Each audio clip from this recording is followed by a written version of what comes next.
Now it's streaming. We admit all. Okay.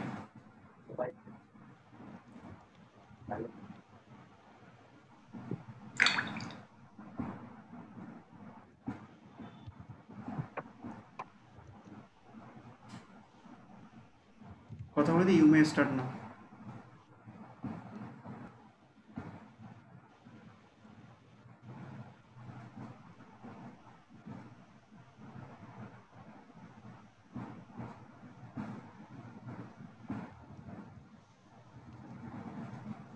Have you start? Yes. Please. Now it's streaming on YouTube. Okay. Okay. A very hearty good afternoon to each and everybody. Now, a great pleasure for us that from the part of Geo Passionates, we are organizing an international webinar of live modeling and GIS. It's a time when geography has turned out from its rural landscape to that of the GIS and various kinds of modeling aspects.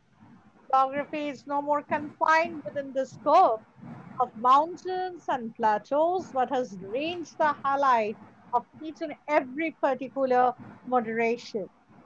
At this case, we from the birth of Geo Passionates do likely welcome to each and every participants who have entered and are watching our live program. Before we move into the live program, I just wanted to introduce a little theory about the idea, the work, and the philanthropical objectives of GeoPassionates. Before we move into the webinar, I welcome Professor Kaushik Chatterjee, co-founder of GeoPassionates, for the inaugural and welcome address.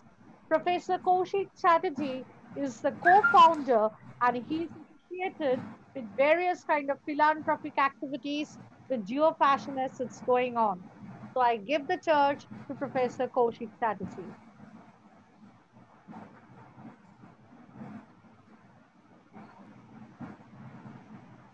Please unmute yourself. Kaushik sir.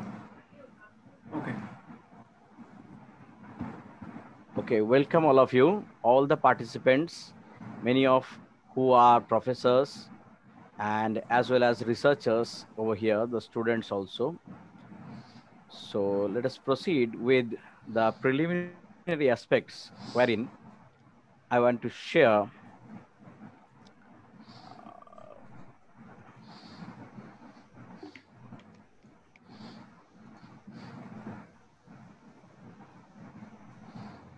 yes, just a minute.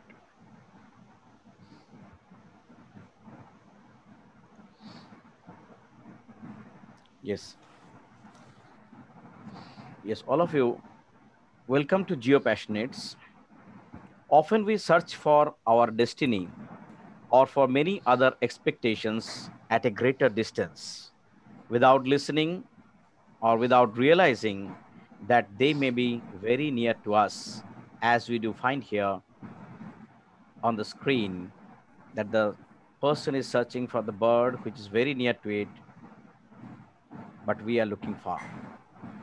Geopassionates is a philanthropic society, not only for the geographers, geologists, or miners, etc. From the name itself, it is very clear that persons who have passion to explore, wander the geo, the Mother Earth, those who wants to work for the development of the remote areas and its inhabitants, flora and fauna, and to actively participate in maintaining the ecological balance, protect it from environmental degradation, becomes its member. We are undergoing plans and preparations of few projects catering the Millennium Development Goals 2030. We have not yet taken any contribution from government. It runs its activities based on the donations and voluntary contributions of the kind-hearted people and by its members to the extent they can afford. We also receive donations from corporates and other such organizations for whom we work as an intermediary for helping the poor. As a whole, Geo Passionates is a budding organization, but with a heart full of hopes to have a brighter world. Let me show you some of our recent works. Now, right from the dusk to dawn, or dawn to dusk, when the nature is in its move, even we, the members of Geopassionates, also undertake various activities. Out of which, let me show you the very recent one where we visited Sundarbans. Sundarbans is not just mere deltas or to count the 102 coastal islands. It's a battlefield where its inhabitants are at war every day, not with any human enemy, rather with the nature. They have occupation on one hand and on the other their life. That is occupation at the cost of their life. You could see over here various pictures wherein you would find how they are suffering. During this lockdown, post lockdown, and post the Amphan storm, when many are there locked at home, we moved on to them. We moved on for their help. From every village, you'd find that about 30% of the population, which ranges about 2 to 3 lakhs, have migrated to different places for the purpose of their employment. Now, when they are coming back and finding their homes in a degradable or destroyed condition, we were there to help them. You could see from the picture here that on the other side, the river water is at a greater height than the village level. This is their everyday task, moving from one village to the other, moving from the main land to their own village. Here you could find Devabruto, one of our co-founder. You'd find over here that we ourselves personally have taken the initiative to help them. The members of Geopassionates themselves have arranged for all these, wherein we have taken various launch, boats, etc., in order to meet them. Even when we did find people fishing right on the river itself, we went to help them. Geopassionates reached three villages, three coastal villages, wherein you would find the storm have destroyed, have taken their livelihood, taken their lives, their living or dwelling places.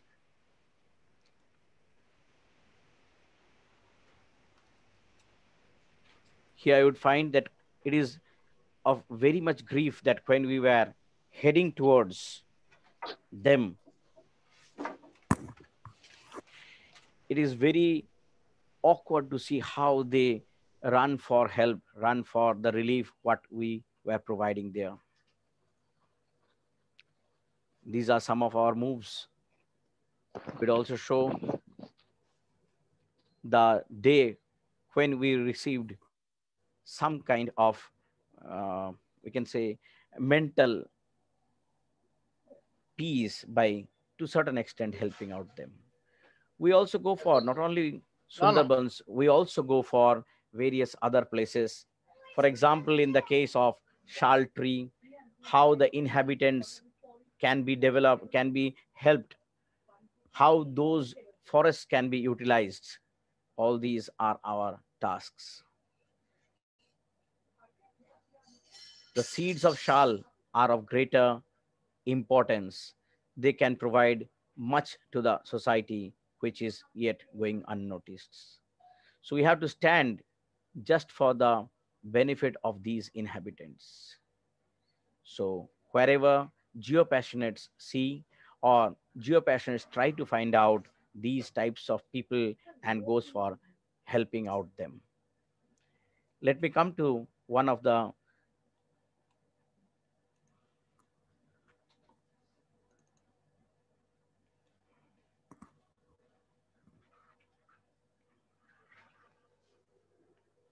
Yes, in these videos you could find how we were gradually proceeding towards these villages and how they were proceeding towards us to get the relief.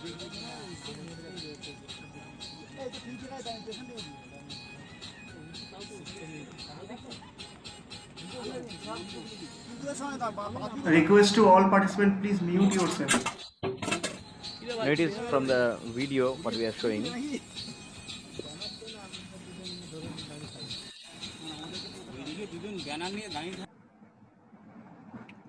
Similarly,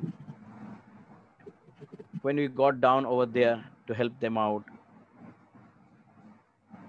how they rushed for the relief.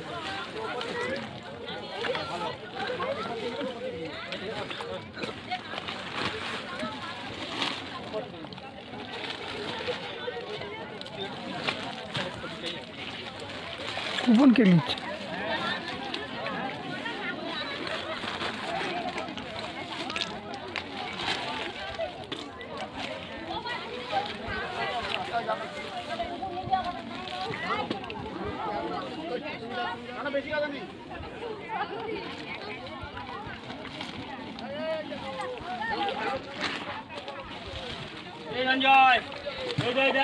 তুই এইখানে এসে দাঁড়া ওখান ছাড়া এইখানটা আয়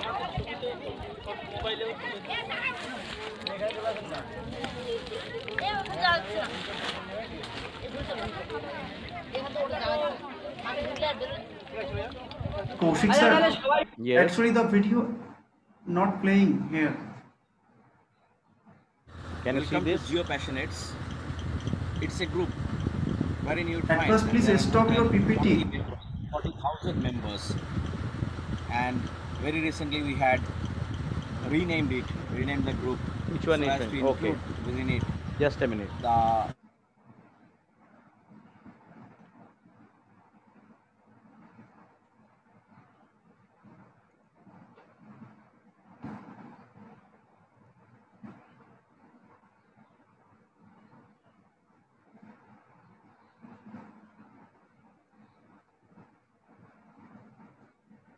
Is it now visible? and they were Yes, yes, yes. in much Okay. need.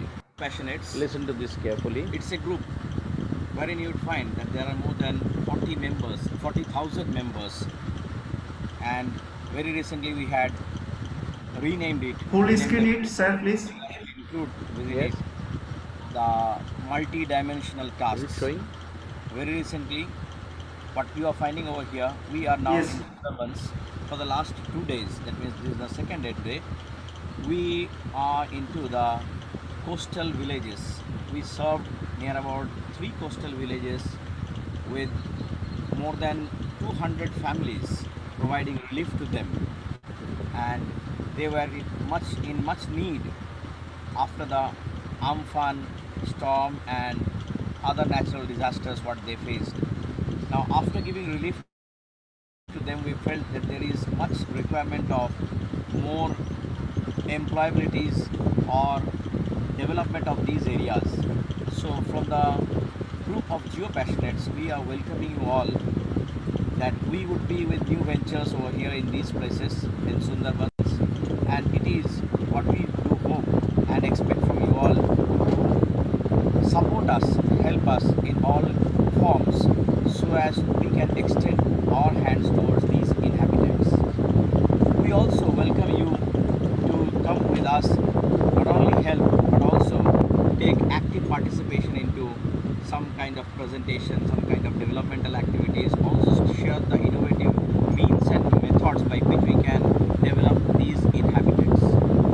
The people are very poor, they are dependent on fishing, they are dependent on the low income tasks, and they are not being supported by the innovative methods or the technology, etc.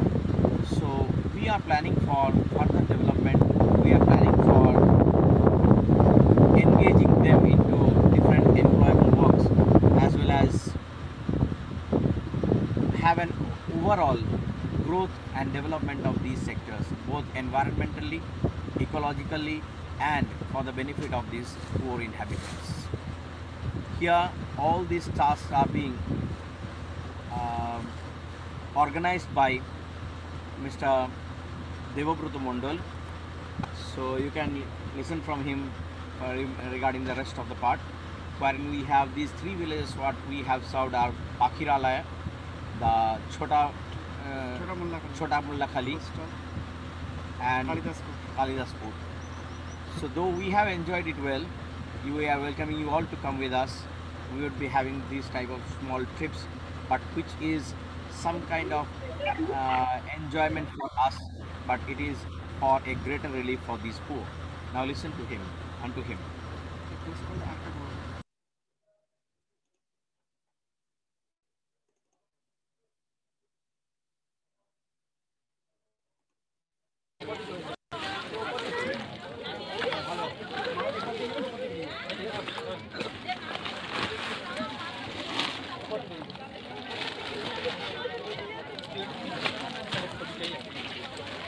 Coupon কে নিচ্ছে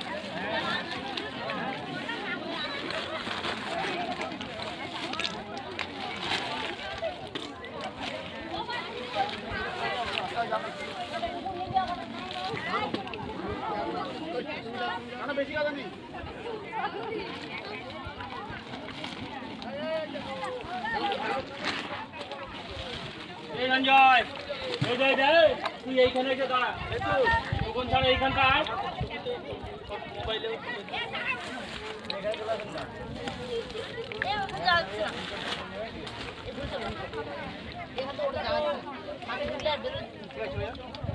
আচ্ছা তাহলে সবাই মিলে এই ধারে চলে আসুন, এই ধার থেকে নেবেন, নিয়ে এই ধারে উঠে যাবে। আচ্ছা এইবারে তাহলে ভালো হবে না, এইবারে দিলে একজন করে দিলে চলে যাবে। 10 জন ওপারে চলে যান, একজন হ্যাঁ Sangeeta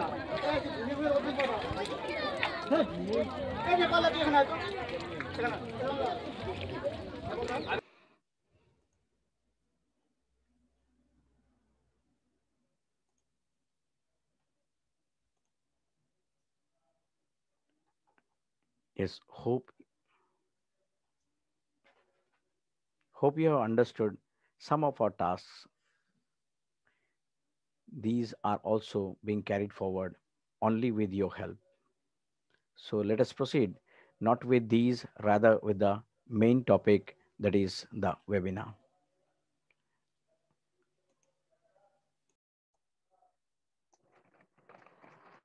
Thank you, Professor Kaushik Chatterjee. Now it's the time to introduce our very first speaker. A scholar in move, GIS in groove, a man of knowledge indeed, river, sky, and tectonics indeed, geographical knowledge who never fails. Let me introduce Dr. Priyank Praveen Patel.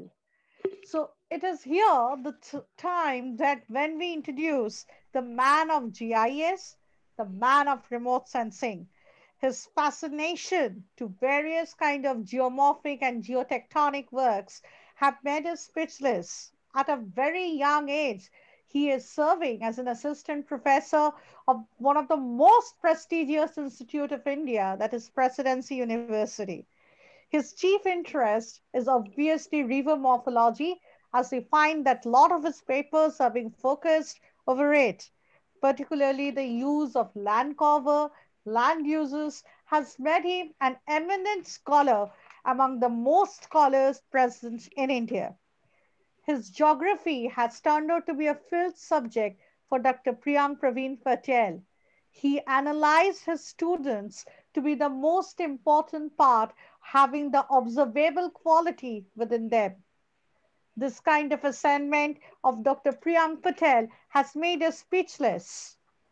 GIS, remote sensing, geomorphology, geotectonics, spatial entity, urban concept has all made him an eminent scholar and a profound speaker in the field of geography. I do welcome you, sir. Basically, from the part of Geo Passionates, you are a resource to geography. Being a member of various prestigious geographical association, he also serves as an editor of various Elsevier and Springer Associates. So without losing any time, let us welcome Dr. Praveen Patel.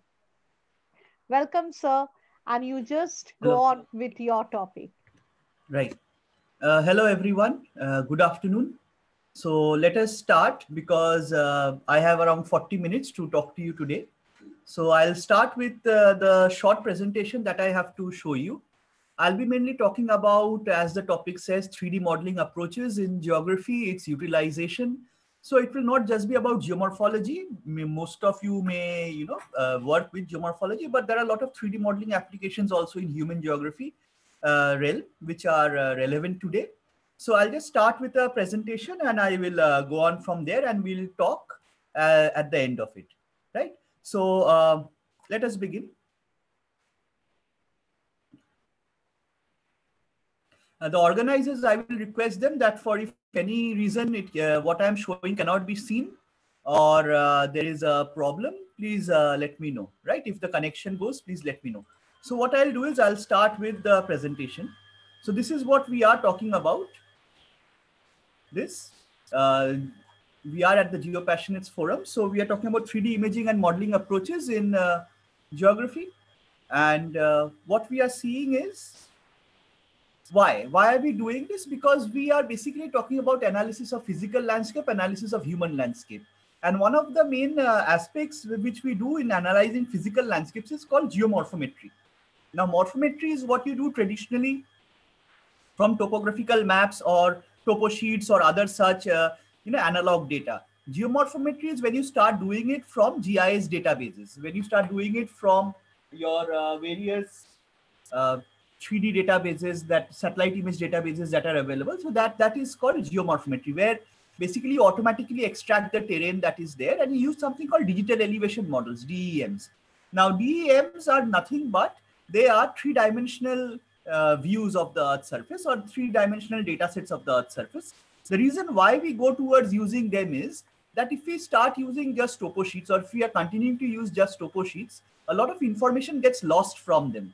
For example, here a river starts, but it doesn't carry on, right? And because it doesn't carry on and you have another stream drawn over here, you don't really know whether it is the same river or whether it is a new river.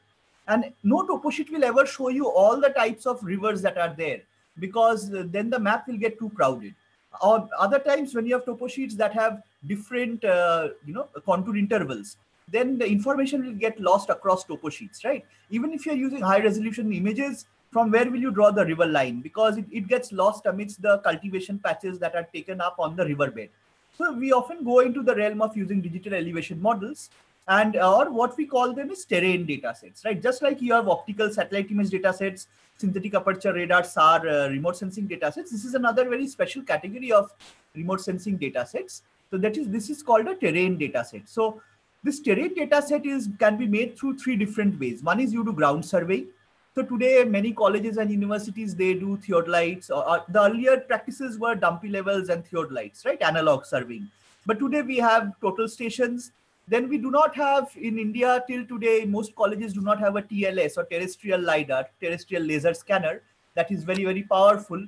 But TLS is a system that scans 1,000,000 points per second and it records the lat long and height of 1,000,000 points per second. And it creates a 3D image of it and you can use that data to create your 3D models, right? Then you have aerial surveying, which is basically your aerial photographs and your LiDAR imaging. I'll show you some examples. And then satellite image surveying, right? Where you can, this is what is mainly done. We get satellite derived DEMs, but you can produce your own DEMs through ground surveys if you have the required instruments and you know the required techniques. So that is available. And sometimes, no matter how good your satellite image surveying data sets are, you do not really have the required resolution from them because you need much more higher resolution or much more higher detail in your data sets. So as a result, sometimes you definitely have to undertake your ground surveys using total stations and other such instruments. Now, the thing to keep in mind when we are doing these surveys is that what is the kind of terrain where we are working at? If the terrain is very rough, that means there is a lots of ups and downs. Then we need to sample it very finely. That means we need to take points very closely, right? If the terrain is very flat, that means almost every 50-60 meters is the same elevation, then you can take one point every 50-60 meters because the terrain is quite flat. You will not lose any data, or your model will not be insensitive if you do not have very closely plotted points.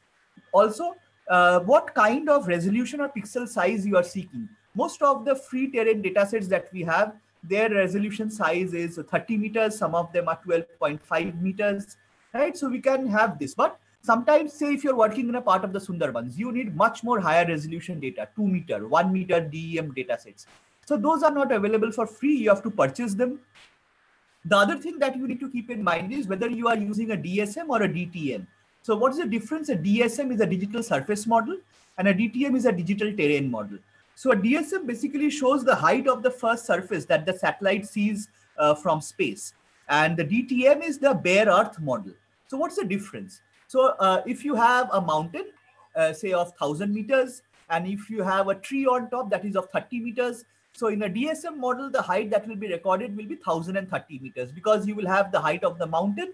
Along with this, you will have the 30-meter height of the tree that is there. If you are imaging an urban area, if you're imaging a city, so say Calcutta, say average elevation we take is 7 meters. And then if I have a building that is 10 meters tall, so the height that will be recorded is 17 meters. Now, Calcutta is not 17 meters above mean sea level, but in a digital surface model, you will end up seeing that the height being obtained is 17 meters, right? Because you are capturing the height of the buildings along with the height of the terrain. So if you want just the height of the terrain, then we go into something called a digital terrain model, a DTM, which is also called the bare earth model or a bare surface model of the earth surface. So those are much more expensive because they have to be specially prepared, but those are also much more accurate while you are trying to model your terrain. Then if you're collecting field data and you're trying to interpolate and create your own 3D model, then what is very important is what kind of algorithm you are using. Are you using something called kriging? Are you using interpolation? Are you using triangulation? So which interpolation method you are using, that algorithm becomes very important, right? So this is something to keep in mind. So I'll show you some examples and then we will take it on from there. So the first is, so this is what a DEM looks like. It's just a grid, and within each grid you have different cell values. So these cell values will be your elevations. And what does a machine do, or what does a software do? Any software will do this. It will look at your the arrangement of the elevations in these particular pixels. Now, if all the pixels have the same elevation, then it will take it to be a plane, flat land. If the central line of pixels are of lower elevation, then it's a channel. If the central line of pixels are higher elevation, then it's a ridge.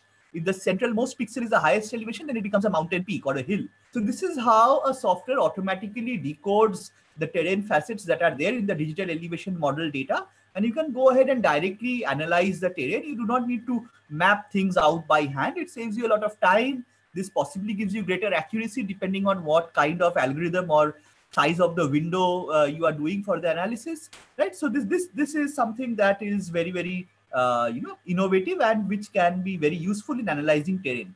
Also, because we have this system, we have a situation where you have a 3D data. So if you draw a line on top of the 3D data, automatically you get the profiles, you get the cross profiles. So the profiles which we would engender by hand, today you can automatically extract them from the digital elevation model datasets. That can be done directly. And then you can have such serial profiles, cross profiles, superimposed profiles, and you can do your various analysis of the landscape where there are planation surfaces, which is the higher part, which is the lower part. All those things, all those kinds of analysis you can carry on going ahead, right? And you can make nice 3D models. This can be done. So for example, here, this is part of the Subarnarekha Basin. So you can see a fold over here. You can see a faulting that has taken place.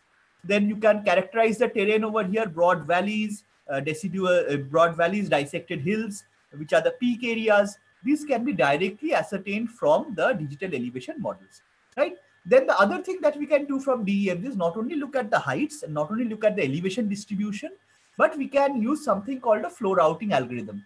So a flow routing algorithm is when you place a drop of water. If you put a drop of water on a particular DEM, where will the drop of water flow, right? So for example, if a drop of water falls on the cell 67, so where is it most likely to go? So it is most likely to go to number 44 because the elevation difference is the maximum from 67 to 44. So it is likely that the slope is the steepest in this particular direction, right? So this often is the case. You can say that can some of it not go to 56? Can some of it not go to 53? Yes, it can. But there are other algorithms for that. There are other ways of analyzing that. In the simplest algorithm we use, which is called the D8 algorithm. So we will direct the water to cell number 44, right? Cell elevation 44.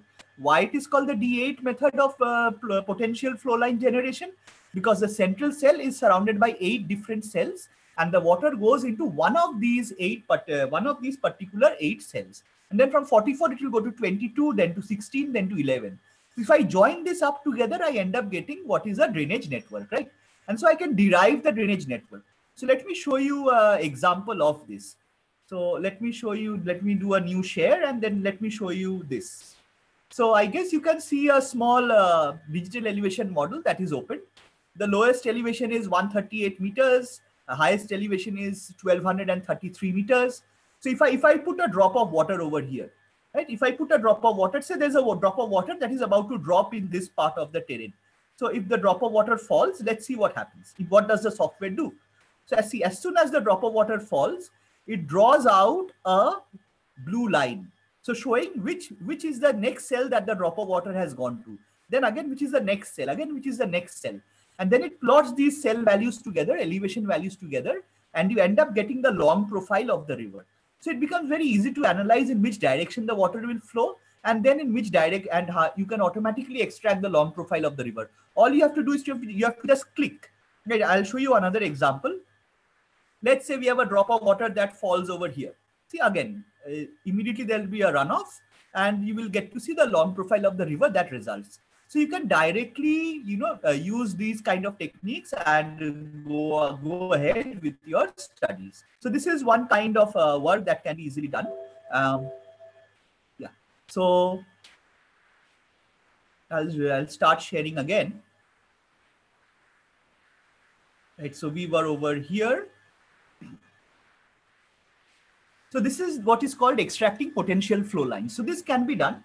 Now you must be careful. There are many different algorithms for extracting the potential flow lines. I won't go into all of them over here. We won't have that much time. But the most common one used is D8, but there are a whole range of other algorithms. Some softwares offer only one particular algorithm. For example, the ArcGIS software suite in the ArcHydro module and in the other hydrological data tools that ArcGIS has, it only offers you one particular D8 algorithm module. If you explore other different softwares that are there for modeling digital elevation models, you will get greater number of flow routing algorithm types, right? So once you extract this drainage network, so this is how the drainage network is extracted. It fits in with the topography very nicely. And then you will get this. You can see the elevation points that are there, and using the elevation points, how triangulation has been done and the 3D surface has been generated. And you will get the cross profiles as I showed you earlier. And you can even model these cross profiles. We can get the, say, average slope or relative relief for the typical morphometric maps that we would derive. We can obtain them. There's a very nice software called Surfer. You can go ahead and use that. And you can get such 3D representations in Surfer. So if you have a slope map of a basin, this is the higher part of this is the higher slope area of the basin. This is the lower slope area of the basin. So any river going from this higher slope area to a lower slope area will most likely cause braiding in between, in the transition zone between the higher slope region and the flatter slope region. So this is something that you can discern very easily. You can, as I said, you can create a range of morphometric maps in this particular way. Then you can do statistical analysis with them. You can do principal component analysis, factor score analysis, and you can demarcate the major terrain units that are there within a particular basin. And you can relate the land use, land cover types to these terrain units. So this is something that can be done very easily, and it can carry on. Also, you can, once you have derived the drainage network, you can extract the various statistical attributes of the drainage network. You can extract contours of the drainage network. Once you extract the contours, you can plot the hypsometric integral. So you can ascertain in which geomorphic stage of evolution the river basin is in. So we can do all this range of work, which earlier we would have to do by hand. Today we can do directly, or for the last few years, we have been able to do directly using such digital elevation models. So for each river, you can get a particular slope. You can plot the slopes for the individual rivers. Now, you know that slope conditions a lot of things in a river channel network. It conditions the speed of flow. and that will go on to condition the nature of channel morphology. So you can relate this slope with the kind of channel morphology that you are deriving from high resolution Google Earth satellite images. So this is something that you can readily go ahead and use, and for your own work as well as for your students, right? Then you can get such lovely 3D representations. You can overlay geological maps and other land use maps on top of this. So you can correlate land use with the topography. You can correlate the geological units with the topography. That can be done.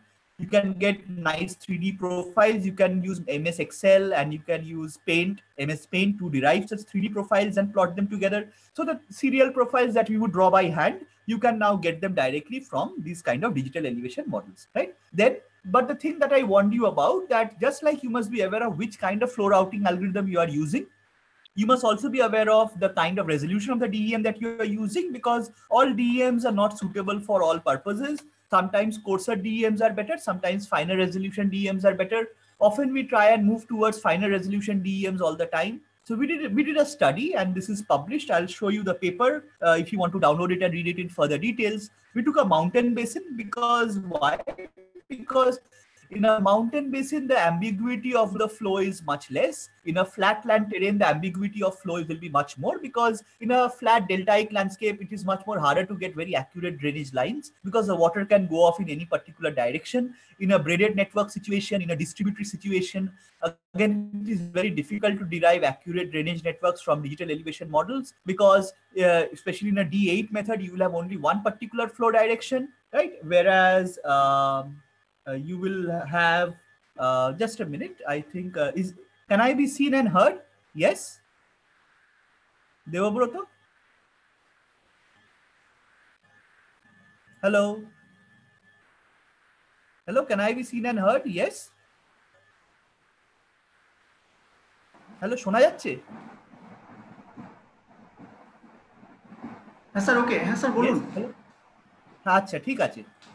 না, একটু ইন্টারনেটটা unstable আছে, তাই কিছু হলে No, sir, you are very much audible, sir, clearly. There is no issue. So the resolution effects are very important part of analyzing a digital elevation model. So we did this study, and resolution becomes a huge problem in different kinds of landscapes. Higher resolution data you have, the finer data sets you can extract. In a deltaic landscape, you always need higher resolution DEMs, right? Because otherwise, in a distributory network pattern, the D8 method of flow routing will take the water into many different areas where maybe it is not. So if you're a little bit experienced working with DEMs, there are something called the burn module. There are something called flow enforcing module, where you can direct the water to go into a particular direction. So as you work with DEMs, your experience becomes more and more. You will learn these things. So this is this is a drainage network extracted from a 90-meter DEM. As soon as we go from a 90-meter resolution DEM, so 90-meter resolution means one elevation point taken every 90 meters. So as soon as we go from a 90-meter resolution DEM to a 30-meter resolution DEM, see the density of the drainage network becomes higher, right? Then again another 30-meter DEM. So even if there are two different 30-meter DEMs, for example, if you have a Kato DEM 30-meter and if you have a Aster 30-meter, they may give you different results, right? This is something that is there. Then if you have a topo sheet, you will get a very much more sparser network from a topo sheet. If you have a much more say 50,000 scale, higher resolution or larger scale topo sheet, you will get a finer network from a topo sheet. So you must keep these things in mind. Even the basin shapes that you delineate will vary across the different kinds of data sets that you are using, right? And then if we did a GPS based study, that which one mapped the best. So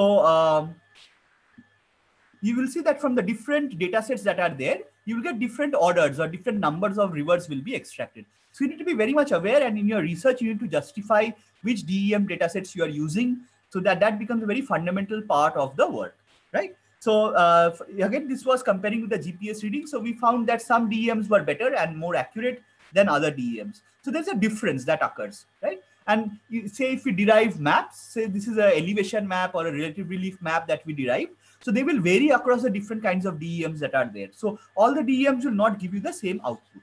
Okay, so this is something that needs to be kept in mind. So we kept the topo sheet DEM as the reference, and we subtracted the other derived DEMs from the topo sheet DEM. to see what was the nature of difference, positive difference or negative difference. So in each case, we've got different results. So you must keep in mind whenever you're starting your research, one part of your writing needs to justify which kind of digital elevation model you are using and why are you using that particular kind of data. Okay, so this is something that then I'll show you another part of West Bengal, southern part of West Bengal, where we do some work on gully mapping.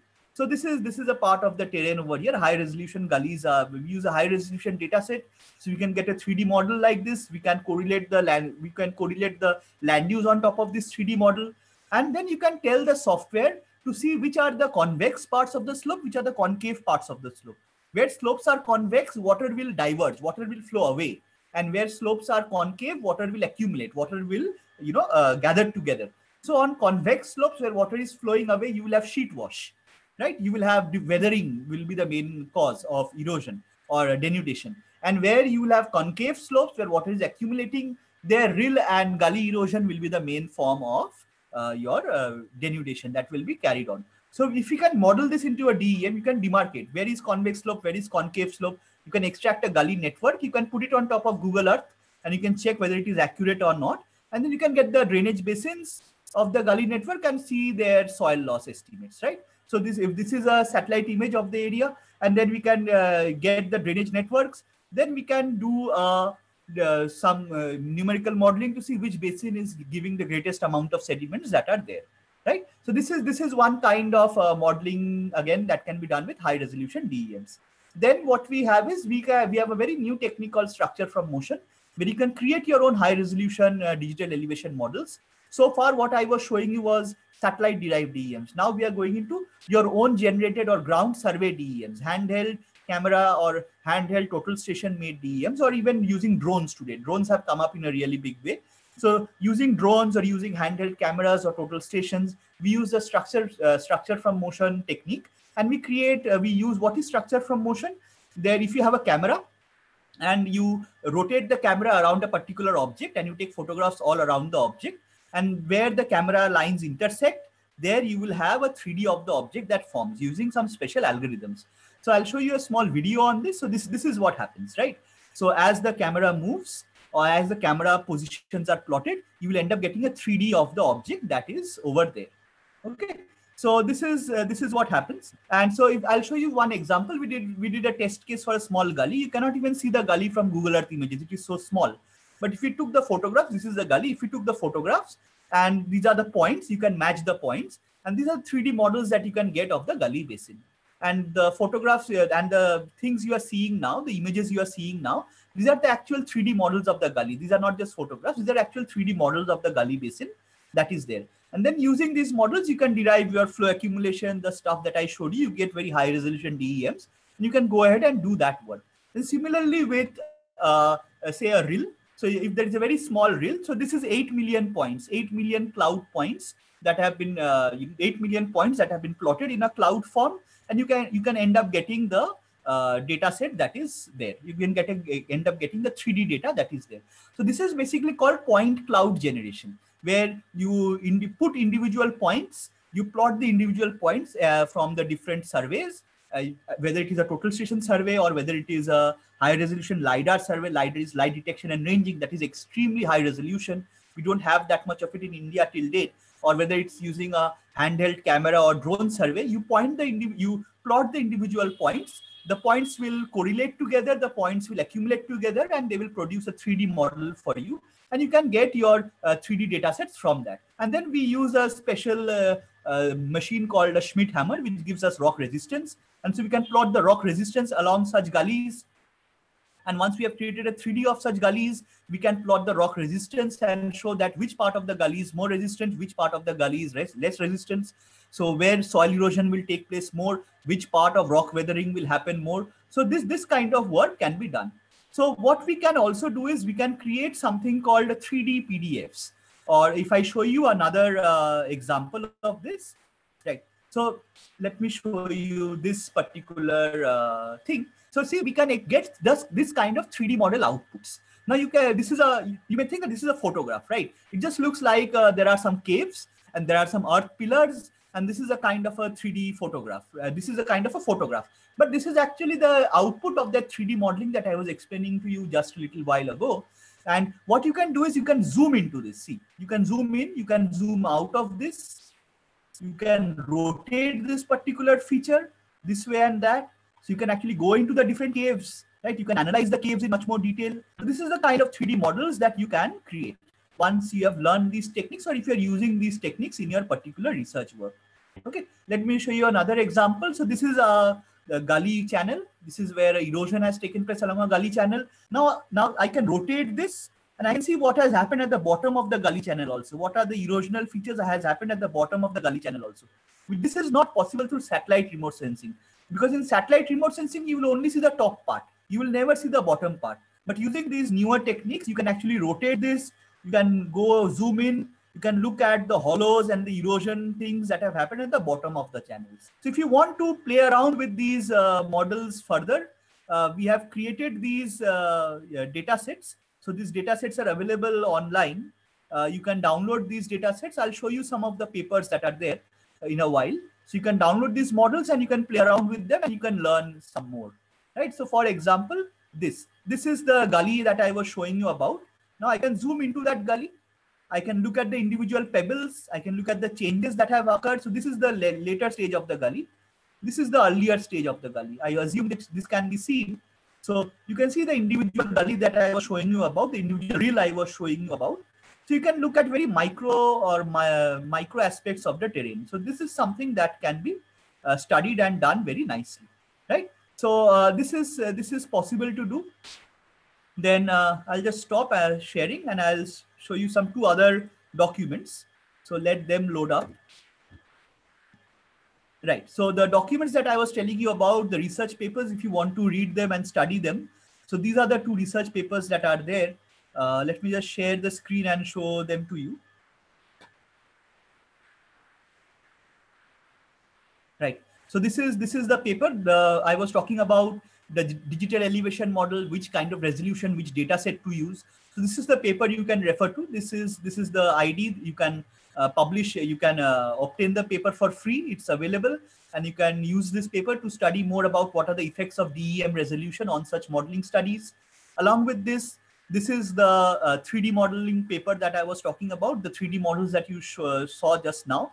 This is the 3D model where the technique has been explained partially. And if you go to this paper's website, you will find the 3D models I was showing you. You can download them for free, and it is explained how you can rotate them and zoom into them and study them even further. So these are two papers that I can refer you to see, and maybe you will learn something more from that. Right. So we will get back to the original presentation that was going on. So yeah. So then this structure from motion technique has also been used in geology, because say if you have a fold like this, right? And so if you are going to the field work, you can document, you can just take photographs of such folds, you can make 3D models of such folds, you can get very nice structural information, and then you can, you can bring this model, you can print it in 3D, you can keep it in your showcase. So you are preserving a part of your field in your, in your drawing room or in your college. That is something that can be done. Also, you can use structure from motion inside the lab also. So if you have a flume, so this is a flume that we use for modeling riverscapes in my college in Presidency. And so we pile up the sediment. If we get water to flow through it, it creates nice river landforms. And once the river landforms are created, we can create such small river landforms. So we can study where erosion will happen, what are the features that can be produced, upper terrace, lower terrace, different kinds of channel flow. And then by using those camera techniques, handheld camera techniques, we can take such 3D, we can create such 3D models, and then we can go ahead and analyze these things further. What are the changes in slope profile and other aspects, right? Now, such 3D modeling has also been used by many other people. So for example, if you go to a website called Sketchfab, you can see a lot of such 3D models, and companies are using this. For example, these are made by some tourism companies in Scotland, the tourism department, where they are making such 3D models and they're giving such 3D models to tourists. So while you're walking through a landscape, you have your tablet open or your iPad open, and you're able to zoom in and out of the 3D model. So not only are you going through the landscape in actual person, but you're also zooming in and out of the landscape in virtual 3D. So it serves as a very nice map. It also has lots of information, which part of the landscape has which attributes. So this becomes a very good tool for the tourism industry, right? So that you don't need a guide, you can go ahead by yourself and you can explore the places by yourself. Then a lot of archaeologists and museum people are using this, where they are using such 3D modeling techniques to document some artifacts, to recreate some artifacts. For example, if this is an old column, if part of it gets broken, I can image this in 3D and I can recreate this in 3 dimensions, and then I can at least show it virtually so that people get to see what was the original column and how it has broken down today. So a lot of archaeologists are using this technique, right? Then, yeah, so a lot of archaeologists say this is the Angkor Wat temple in Cambodia. So you flying a drone, 3D models have been made of this. So tourists can pursue those 3D models, especially right now during the pandemic, we are not able to go outside. So people can go out, people can zoom in and, you know, at least have the fun of exploring a 3D model like this. So this 3D modeling applications, this SFM drone-based mapping has become very, very widely applicable today in geographical studies. Not just in geography, but also done by range of other scientists from other disciplines. And then today, one of the real revolutions that we have is Lidar. So I won't go into Lidar today specifically because that's an entirely different lecture. And Lidar use till today in India is very less because government permissions are not there. Basically what it does is sends a laser beam, and that laser beam is recorded, and you get very, very high resolution imaging of the terrain. Centimeter scale resolutions of the terrain, not just horizontal resolution, but also vertical accuracy is at the centimeter level. So those are imaged. Along with this, see, this LiDAR imaging is also used for crop mapping, biomass mapping. Because see, I can map a plant like this. I can map every stage of the plant's growth. So I can estimate the chlorophyll content that is there. And using the estimation of the chlorophyll content, I can get a value of the harvest that I will have. And if I can estimate beforehand how much harvest I will have, then I can predict whether it is a good harvest, whether it is a bad harvest. This becomes applicable for crop insurance schemes, which are run by LIC, Life Insurance Corporation of India. So in parts of Punjab, Haryana, we have such crop insurance schemes. There they use optical remote sensing, infrared remote sensing. They are not immediately using LiDAR, but we can use LiDAR for crop-based mapping also, along with river landscape mapping, mountain landscape mapping. Also what LiDAR gives is, LiDAR has the power of being ground penetrative, right? Then there is GPR, ground penetrating radar, but LiDAR is also a little bit ground penetrative. So not only can you see the top of the vegetation surface, but you can look below the vegetation. You can look below the soil. You can look at the subsurface geological structures. This is possible with LiDAR. So this is a very important tool that has come up, and I assume in the next 10 years, it will become even more useful in India as the usage becomes much more regulated. Okay, and so using this LiDAR techniques, they are even using for heritage mapping, even using for heritage reconstruction. These kind of building projects are going on, right? Then we have another way of modeling. Another way of 3D modeling is doing groundwater modeling. So there are special softwares like ModFlow and other such modules that enable groundwater modeling. Along with this, we have the Central Groundwater Board in India, CGWB. It gives groundwater data 4 times a year. So that is after the Kharif season, after the Rabi season, after pre-monsoon, and then post-monsoon. Okay, so if you can get these data sets, you can make very nice 3D modeling of groundwater table fluctuations. So I'll show you some maps related to this. I'll share the screen again. I'll show you some maps related to this. So these are the kind of maps that you can prepare, kind of 3D surfaces that you can prepare. The red ones is where the groundwater recharge has not happened, where groundwater exploitation has happened. Blue is where the groundwater recharge has happened. So you can create a range of 3D models like this for different years, where withdrawal has been more and where recharge has been more. So this kind of 3D modeling of the groundwater table fluctuation, this is also possible today. Right, so this is another domain where 3D modeling is applicable in geography. Then I'll start sharing again the main presentation. Right. So then models in geomorphology are very much used today. That's an entirely different lecture altogether. But there are a lot of books you will find on modeling in geomorphology, in geography. One example is if you have a mountain landscape. So if this is a mountain landscape, the actual topography today, and you want to find out how much erosion has happened from that mountain landscape. So we can create something called an envelope DEM, where we fill up all the spaces. And if you fill up all the spaces in this DEM using different software techniques, then we will have this envelope DEM. So if we minus the original DEM from the envelope DEM, we get the amount of erosion that is occurring in a landscape. So this is called DOD, DEM of difference. Okay, and using this DEM of difference technique, we can estimate the erosion amounts that happen in a particular landscape. And then if you have the dates, you can estimate, you can have a rate at which the denudation has taken place. So earlier, when we studied geographical studies, what we did Davis, Penck, Hack, we did those geographical models. If you remember, earlier they were all very descriptive, right? Just showing them by some descriptive graphs.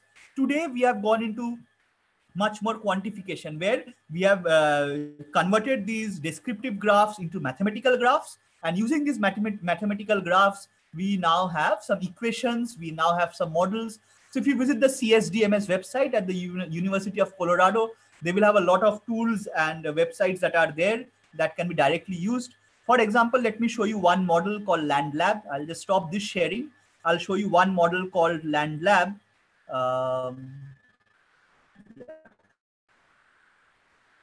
So I assume this can be seen.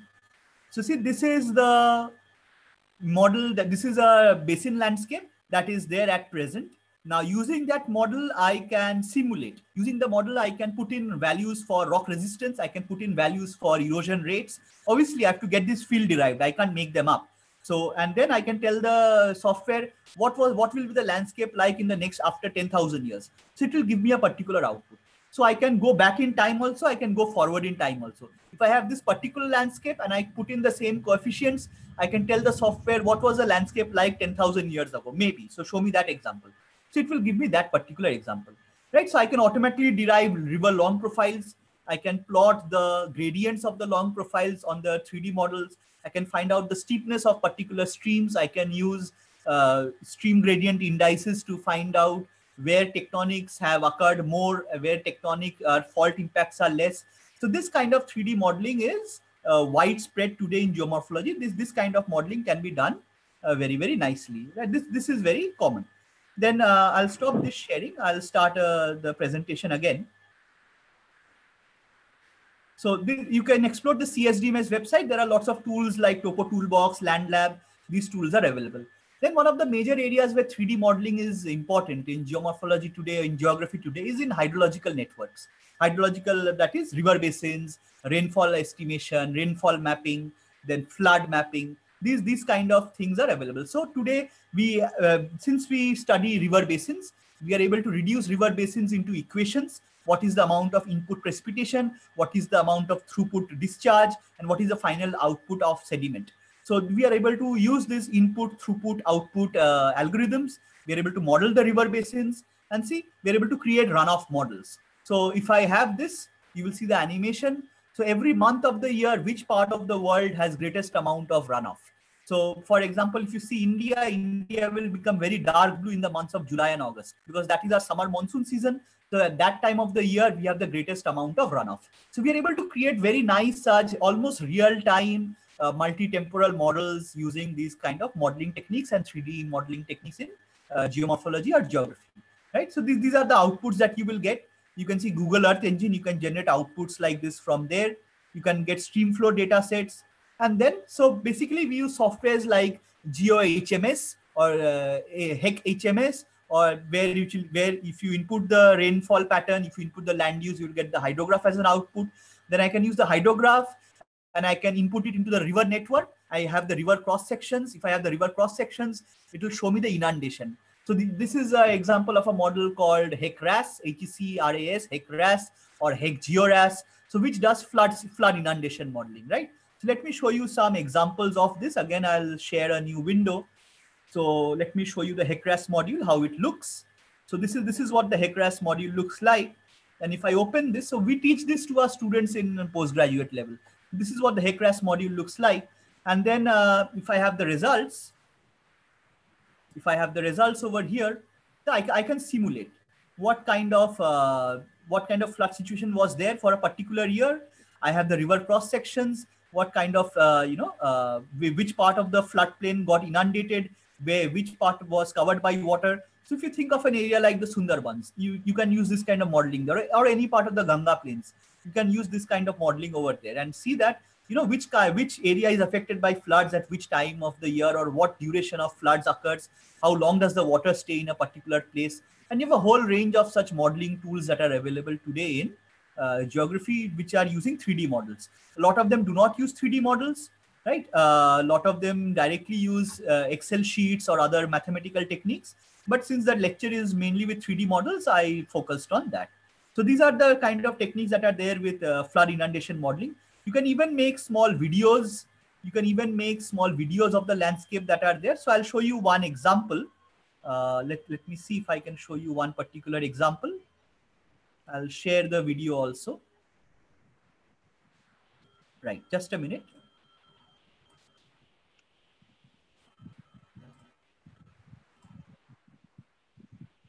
Right. Yeah, so this is the, I guess you can see the screen. So this is the animation that I was showing you beforehand. You can even get the output as an animation. So if you are a planner and if you need to show this to someone who is making the decisions, so you can simulate that, okay, this part of the basin will get flooded at this point in time. This is where the villages will be most at risk. This is where you need to, move people, keep them in shelter camps. So this kind of modeling can be done very nicely in geomorphology. Okay, so this is one way of going ahead with the work that is there. Right. So I'll just stop this because I guess I have 5 more minutes as per the time given. So I'll go on with the rest of the presentation. Priyank sir, you can take your time. It's a it's very fine. informative presentation, and we are getting a lot of responses. No, because I don't want to make the next speaker wait. Anyhow. Okay, so so if you're interested in the literature, there are lots of books like this available. See, fluvial remote sensing for remote sensing just for fluvial studies, remote sensing of water resource management. Then these are the kind of 3D modeling techniques I was talking about: hydrological modeling, hydraulic modeling. So you can have a look at this literature. All of these are available. Then all of us have used Google Earth, right? But Google Earth has a lot of tools that we don't often use. And if you look at these books, Landforms of the World with Google Earth, Coastlines, Lakes of the World with Google Earth, you can use a lot of these books to teach your students to recognize landforms. So for example, you can extract cross sections in Google Earth. You should not use Google Earth and think that you have a very high resolution DEM. Let me warn you.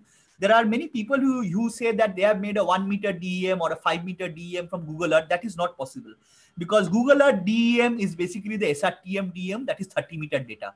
Okay, many people say that I have used a 12.5 meter DEM Elos Pulsar that is new. Please be aware that that is not a new DEM. That is just a resampled 30 meter coarser DEM. So the accuracy is not there, which you would get with a higher resolution, actually prepared DEM.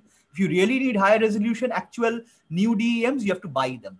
10 meter, 5 meter, 2 meter DEMs are available, but they are expensive. You have to buy them and do the work using that. So you need a project with that. Regarding that, if any one of you wants to collaborate with me, work with me, and we can take up some nice project together, you're always most welcome, right? I'm always happy to do that. Anyhow, so you can teach Google Earth to your kids. For example, in my college, as part of our geography course, we have the Google Earth module where we teach them landforms from Google Earth. So I give my students 5 points, and they have to zoom into those 5 points, and they have to recognize what landforms are there in those 5 points, and then they have to sketch them and describe them. So not only are we teaching them the theory of the landscape, the definitions, but they're also able to recognize them from high resolution images. So that I think is very important. Then in Google Earth, you can use the historical data sets to see how different changes have occurred in the landscape. So this is a very good 3D teaching tool in geography that we have today. A lot of us use Google Earth, but many of us have not heard of NASA Worldwind. So NASA Worldwind is older than Google Earth.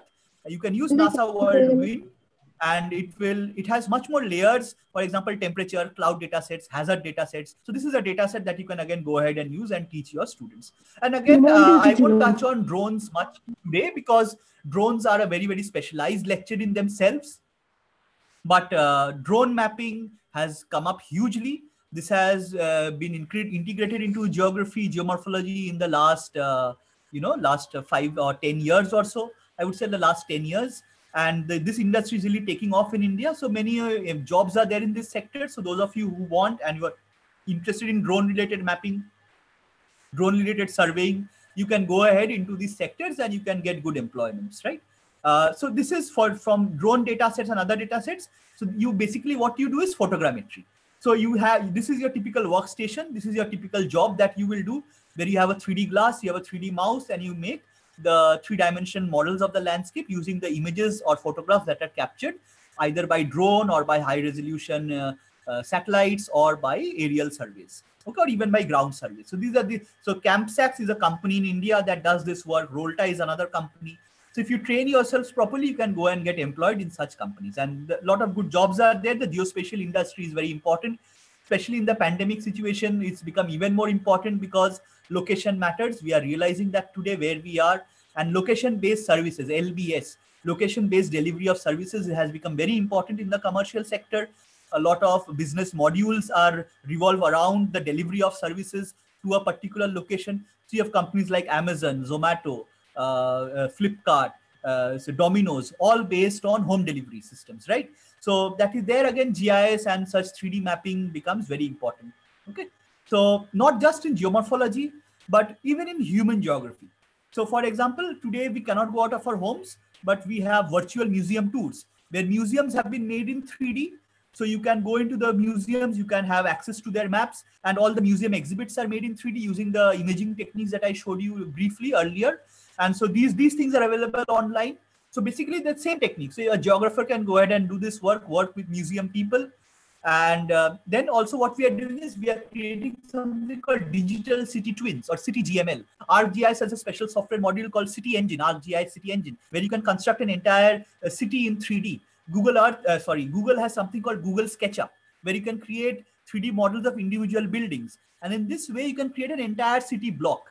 And you know, the reason for this is, say I am a tourist, I'm going into a certain city and I get a 3D model of the city. So I can navigate the city by myself. I feel much more secure. This is something that happens, right? Then there is a new thing called emotional cartography.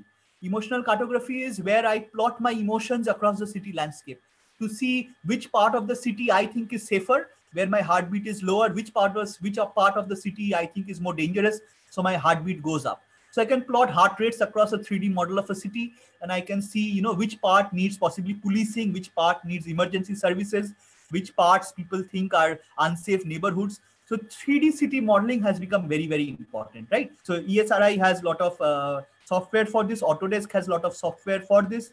Right? So these are kind of blocks and models that are devised. This is used in heritage mapping. This is used in preservation studies. And these are the kind of models that are built up. AutoCAD, a lot of work is done in AutoCAD using this. So a lot of students from geography can go into the civil engineering domain, and at least they can help civil engineers design such models in those companies. So these are some examples of the 3D city models that have been made. This is the city of Heidelberg, which is this is called a digital city twin, where there is the original city and there is a digital twin of the city online. So planners can actually take decisions using such 3D models of the city, rather than trying to implement something straight away in the actual landscape and then waiting for the feedback from the population as to what is happening, right? So this is important for planning perspective.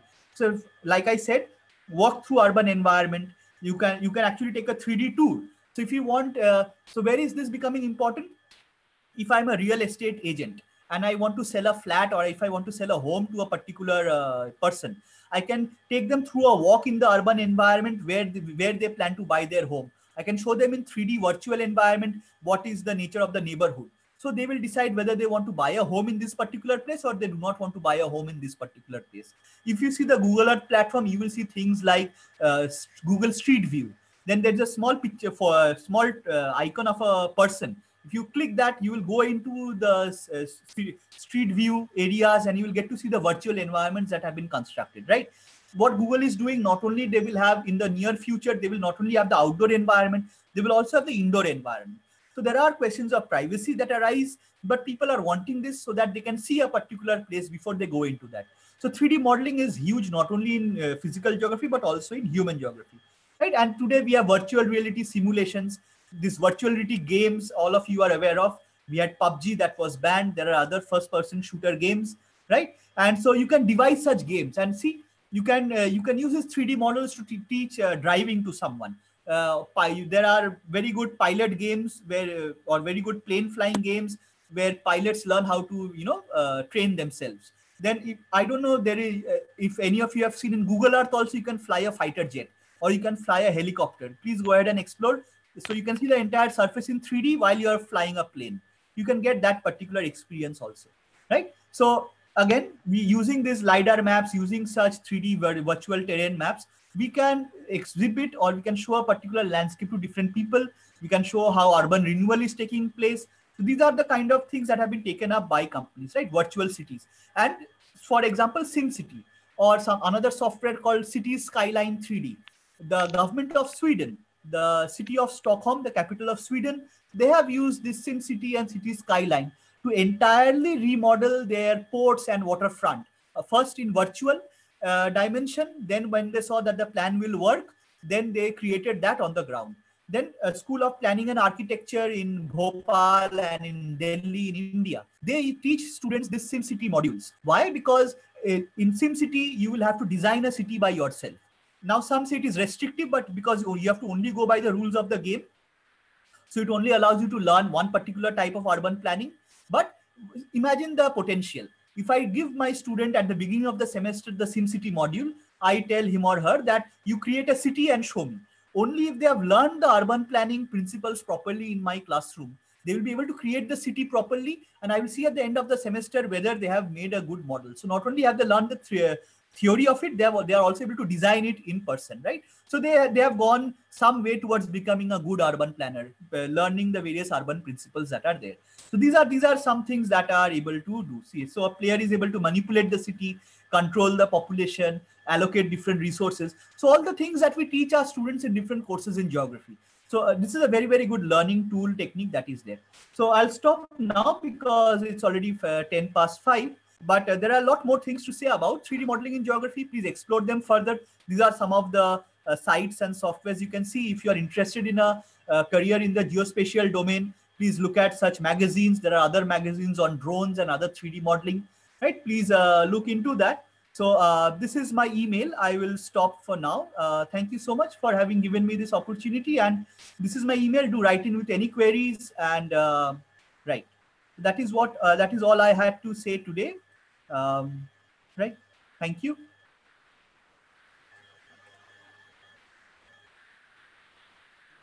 Thank you, Priyank sir. It was a very informative and exuberant description. We are really thrilled. Rather, we have gained a lot of knowledge from your lecture. Priyank sir, there are a few questions. I will take one or two questions. Please. Okay. The very first question is, what is the use of LIS? That is linear imaging self-scanner. Someone has asked, what is the use of LIS? And another question was there, why Lidar is not much used in India? Okay, so LIS's linear imaging side scanning, that is the name of the sensor that ISRO or the IRS satellites, Indian remote sensing satellites use. So we had LIS-1, LIS-2, which was earlier in the 90s. Those were the lower resolution data sets. Today we have mainly LIS-3 and LIS-4 sensors. So LIS-3 is multispectral. And it is 23.5 meter resolution data. You can get this data you can get some samples of this data from the Bhuvan platform that is there. And LIS-4, you have to buy this data. LIS-4 is, again, infrared. It is green, red, and infrared band data sets. It is 5.8 meter data, so it is much more higher resolution data. But you have to buy this data from NRSC.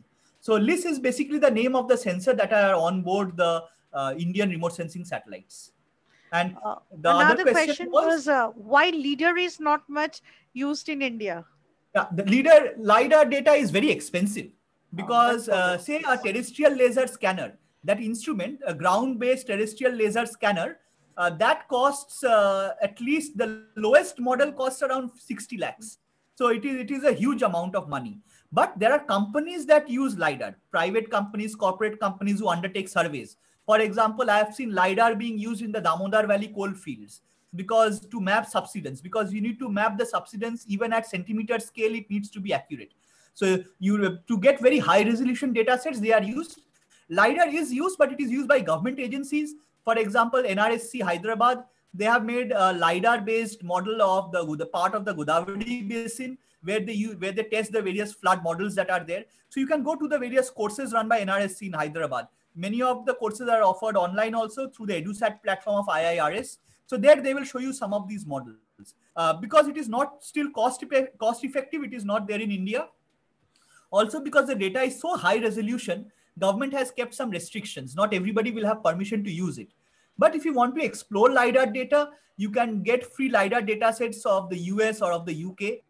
But let me warn you, you need a very, very good machine to process it, because you need very good RAM and hardware capabilities to process the LiDAR data sets.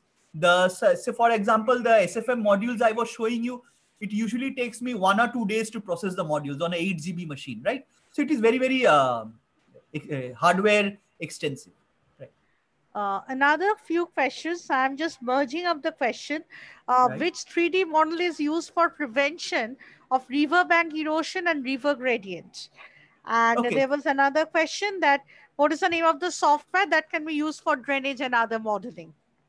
Oh, so for drainage and other modeling, you can directly use ArcGIS.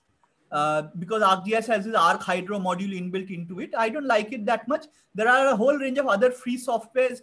QGIS has a good drainage analysis module. Then if you just search drainage analysis using digital elevation models, you will get a whole range of different softwares, whichever one you feel comfortable with, whichever one you feel that gives you the best output for your area. You please go through the algorithms. You can analyze, you can obtain those models, right?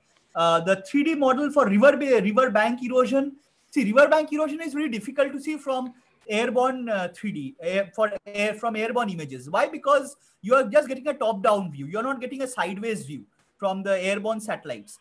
So what basically we do is we take high resolution images and we try and see the bank line shifts. And from there we try and use a very high resolution DEM, get the height of the bank, bottom of the bank, and try and compute the volume. So there are no specific modules for riverbank erosion. There are some survey methods like banks by Rosgen, but there are no specific 3D modules for river banks. They are integrated into other software modules. You can use those techniques and go ahead, right?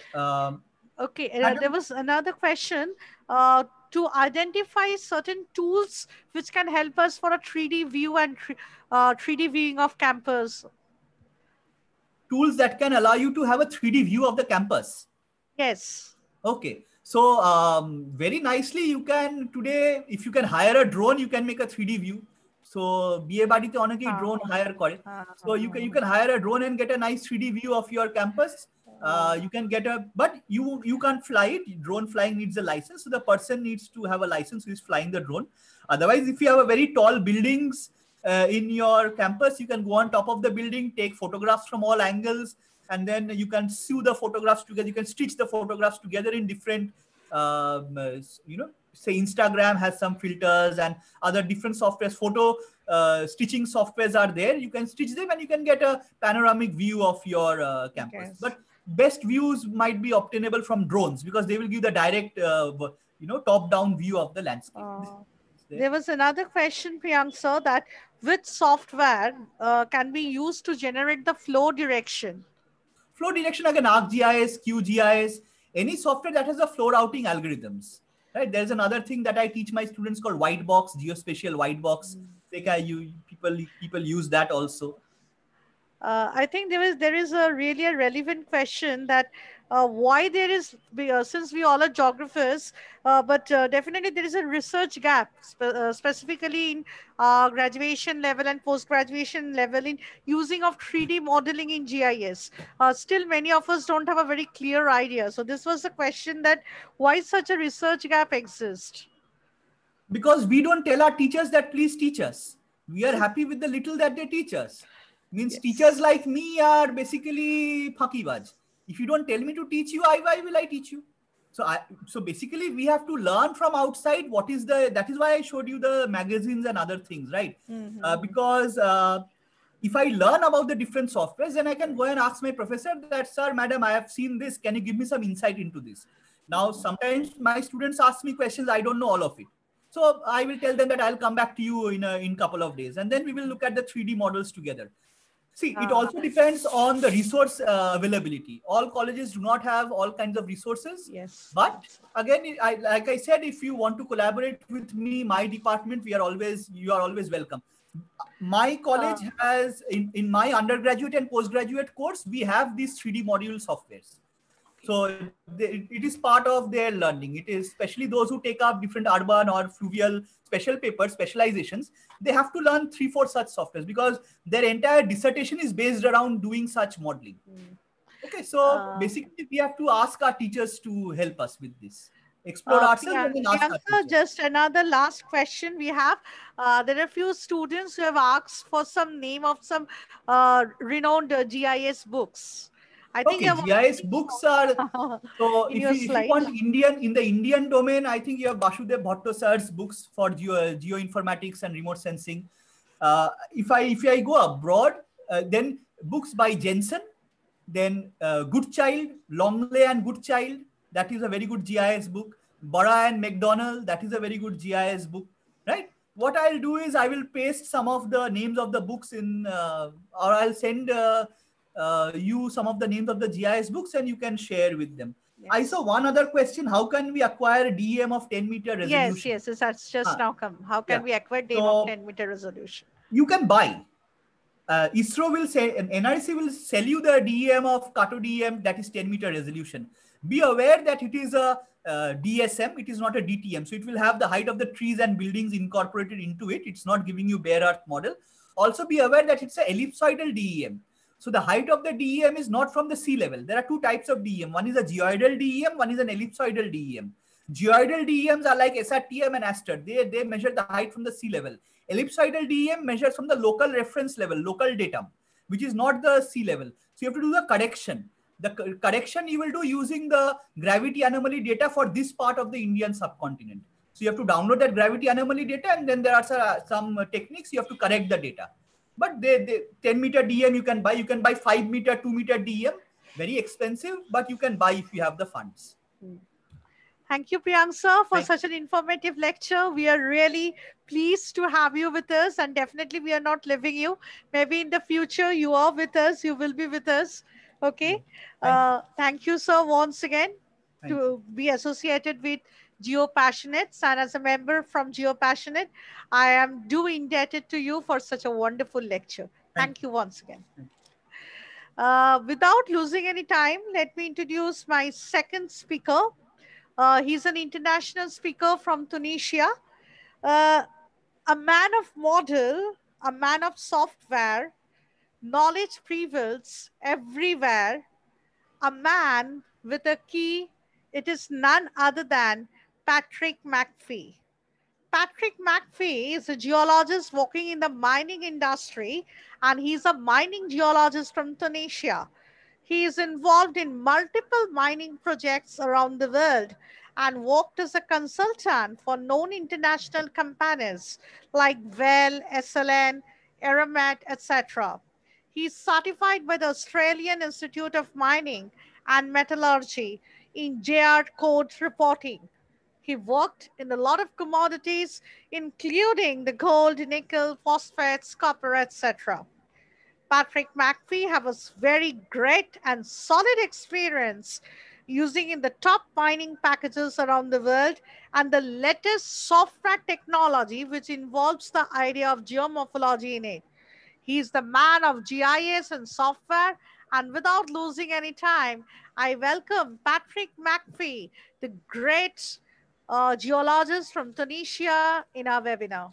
Welcome, sir. Thank you so much for having me in this awesome. Thank you. I enjoyed the first lecture, to be honest. There were a lot of information that I was not aware of. And sorry, I can see that my cam is not working. Maybe I have some issues. Hopefully that's not like a big deal for you guys to see my face. I'm gonna be talking in this lecture about something it's similar to the first one, but a little bit different because we're going to be talking about 3D models, but this time about 3D geological models. So I think people here are actually geographers and they're aware of, geological maps, and they've seen a couple of them during their studies. So what are we going to be doing is we are going to be the video is not clear, so let me go and start and share the presentation. So can you see the presentation now? I'm sharing my screen. Yes, sir. Yes, sir. It is visible. Okay, please let me know if you can hear me or you can see the Yes, presentation. yes. We can hear you, sir. Okay, that's great. So my presentation is actually not going to be as long as Mr. Priyank's presentation. I'm just going to give you an idea about what is actually 3D geological modeling and what are the softwares, what is the software that we are going to be using. And I'm going to give you like a really quick example, a practical example using the software on how to actually start with geological modeling and what kind of data do you need and how to do that, practically. So without making this longer, let's go and dive into this. So what are actually geological models? So geological models are actually, they're 3D models created by computers, and they represent a portion of the Earth's crust. So, for example, if you know what is actually a geological map, it just shows you the geology, but on the surface. So you don't know what's actually happening and how these layers interact with each other in the subsurface. So if you collect some data like drill hole data and you have a geological map and maybe geophysics, you can actually recreate the subsurface and do that in 3D. So here is an example of a 3D model here. That's a little bit complex. And so what kind of Sir, data I'm interrupting. Sir, just could be a bit louder. Okay. Okay, okay, a bit So louder. can you hear me now? Yeah. Okay, okay. Okay, great. So how do we actually create a 3D geological model and how do they actually work? So usually we need this kind of data, but it's not, this is just to make like the most accurate 3D model that we want. So the more data that we have, the more accurate the 3D geological model is going to be. So one of the data that is really useful is the borehole data. So you go to the site that you're interested in and you go and dig the earth and get some data, borehole data. So you have all the layers that borehole intercepted in the subsurface. The DDMs, of course, I'm not going to be talking about the DDMs because Mr. Priyank already been talking about DDMs and how to get them, whether you want something for free or something paid. Of course, paid DDMs are going to give you like solutions and better estimations if you're going to be estimating some volumes and stuff like that. And geological maps.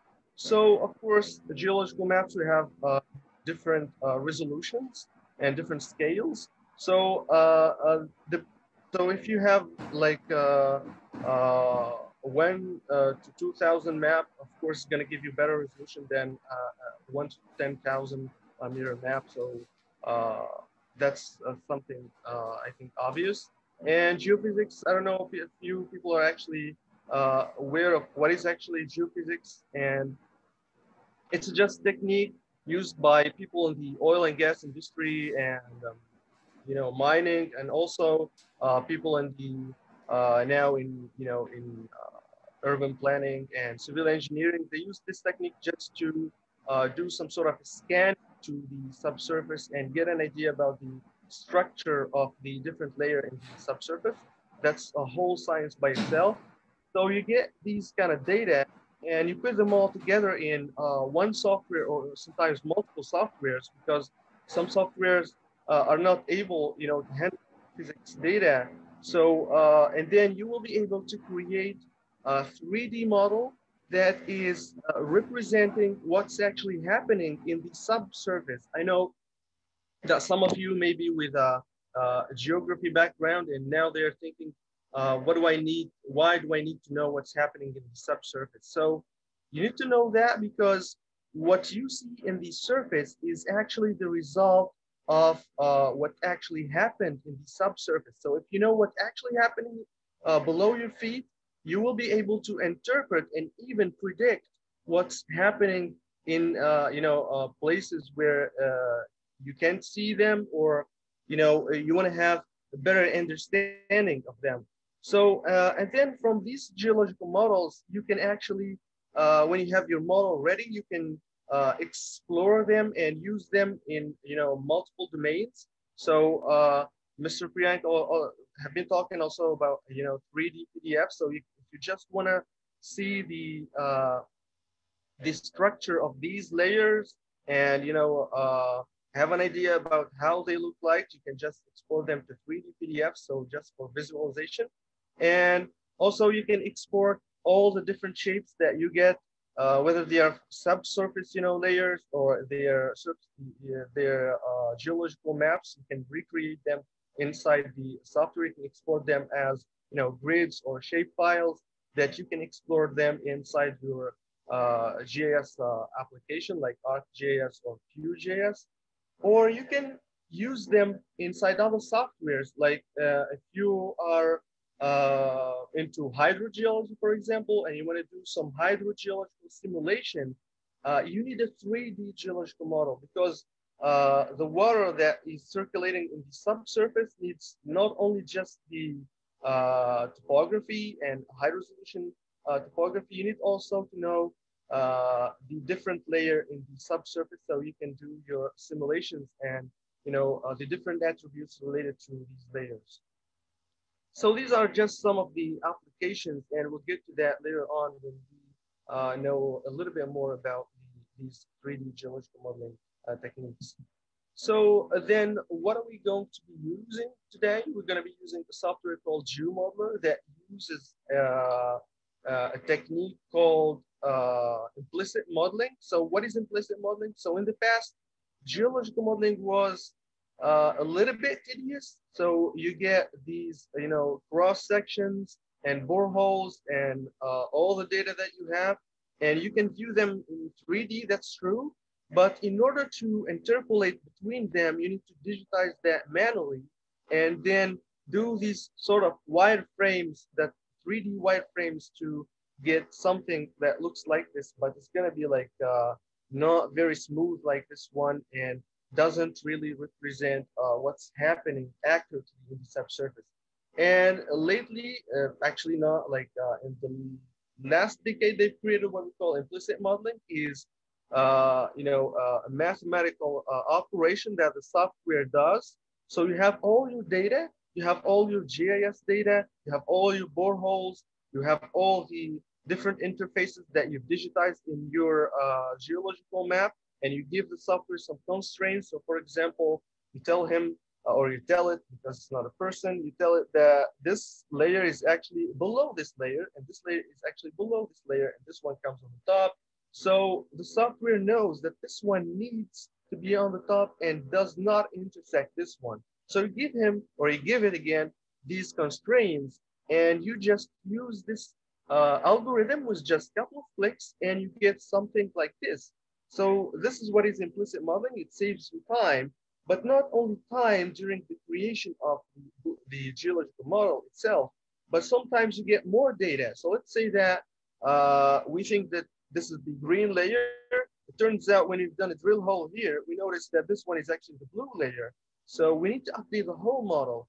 If we're doing this using the explicit modeling technique, we would do, we would recreate the whole geological model again. So this is going to be time consuming.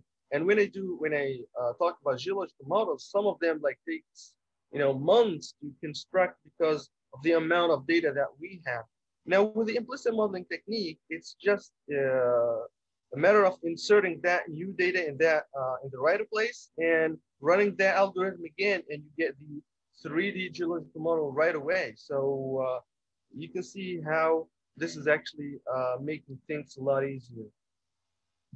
So just to give you a few examples of where we can use 3D geological models. So basically, and of course, we can use them in mining. So I'm a mining geologist, and geological models are actually the base of mining. So you have that 3D models, that 3D model. So what you can do is, if you're interested in certain commodity, let's say gold or whatever, you can go and estimate the volume of these layers that have that gold or whatever you're interested in. And then you can, based on that, create your open pits. These are, these big structure these big holes in the earth that you do to, extract whatever you're interested in. And then what we can do is the hydrogeology, so hydrogeological simulations. So you get these layers, and then you do some samplings, and you get some of the attributes like porosity and stuff like that are related to all of these layers, and you export them to softwares like ModFlow or FeeFlow. FeeFlow is like as far as I know, is like the top industry software when it comes to hydrogeology. And if you learn this software, you can get a job in a lot of companies because you really know software. And the good advantage here is they're actually have done a partnership with the company which is Interpret Geophysics. It's an Australian company that you will notice that whenever they do a software training, so they use both of the softwares. They're doing marketing for both of the softwares. So the good thing is that if you create a geological model in the software that I'm going to be showing you in a moment, you will be able to export that model to FeeFlow, for example, to continue with the hydrogeological simulations. So that's a good thing. So, and also you can use it in geomorphology. So I can see that a lot of people here are interested in geomorphology. So this is actually, as Mr. Priyank was talking, so you can have an idea about how things looks like in the surface with geomorphology and do your interpretation. But the good thing with 3D geological model is you will see the continuity in the subsurface of these layers that you see in the surface. You'll see how they actually look like in the subsurface. So you know why they actually behave like that or look like that in the surface of the topography. So that's why 3D geological modeling is important in that field. Also, we have GIS. So now you construct your 3D geological model. And what are you actually able to do is to export all the different layers that you see as 2D layers or as raster, DEMs to inside, your favorite GIS software. And you can even create cross sections in there or do your analysis in that software. So, so it's possible to, convert these layers that you create inside the 3D modeling software to GIS and carry on with your interpretation inside the 2D GIS software like QGIS or ArcGIS. Also in civil engineering, so let's say, for example, people who are going to create a tunnel, and to create a tunnel, actually you're going to be digging the earth. So you need to know what actually exists below your feet. So you're not going to be creating a tunnel in sands. So you need to know what actually exists right there, and you choose the right path for that tunnel. So that's why it is really important for civil engineering, not only tunnels, but for example, if you're going to make a skyscraper, for example, you know that you need certain thickness of layers to be there in order to handle that big mass of that skyscraper. So with the geological models, you can actually have an idea where you can place them, where you can't actually place them. So that's actually one of the things that you can do.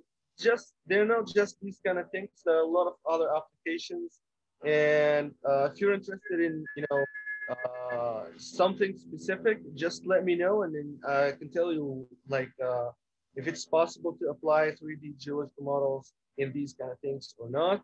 And Now let's go and see actually a live example. How are we going to use this GeoModeler software and how you can create 3D geological models. So let me just go stop sharing this, and I'll be sharing right now my let's share. Let me share my full screen now.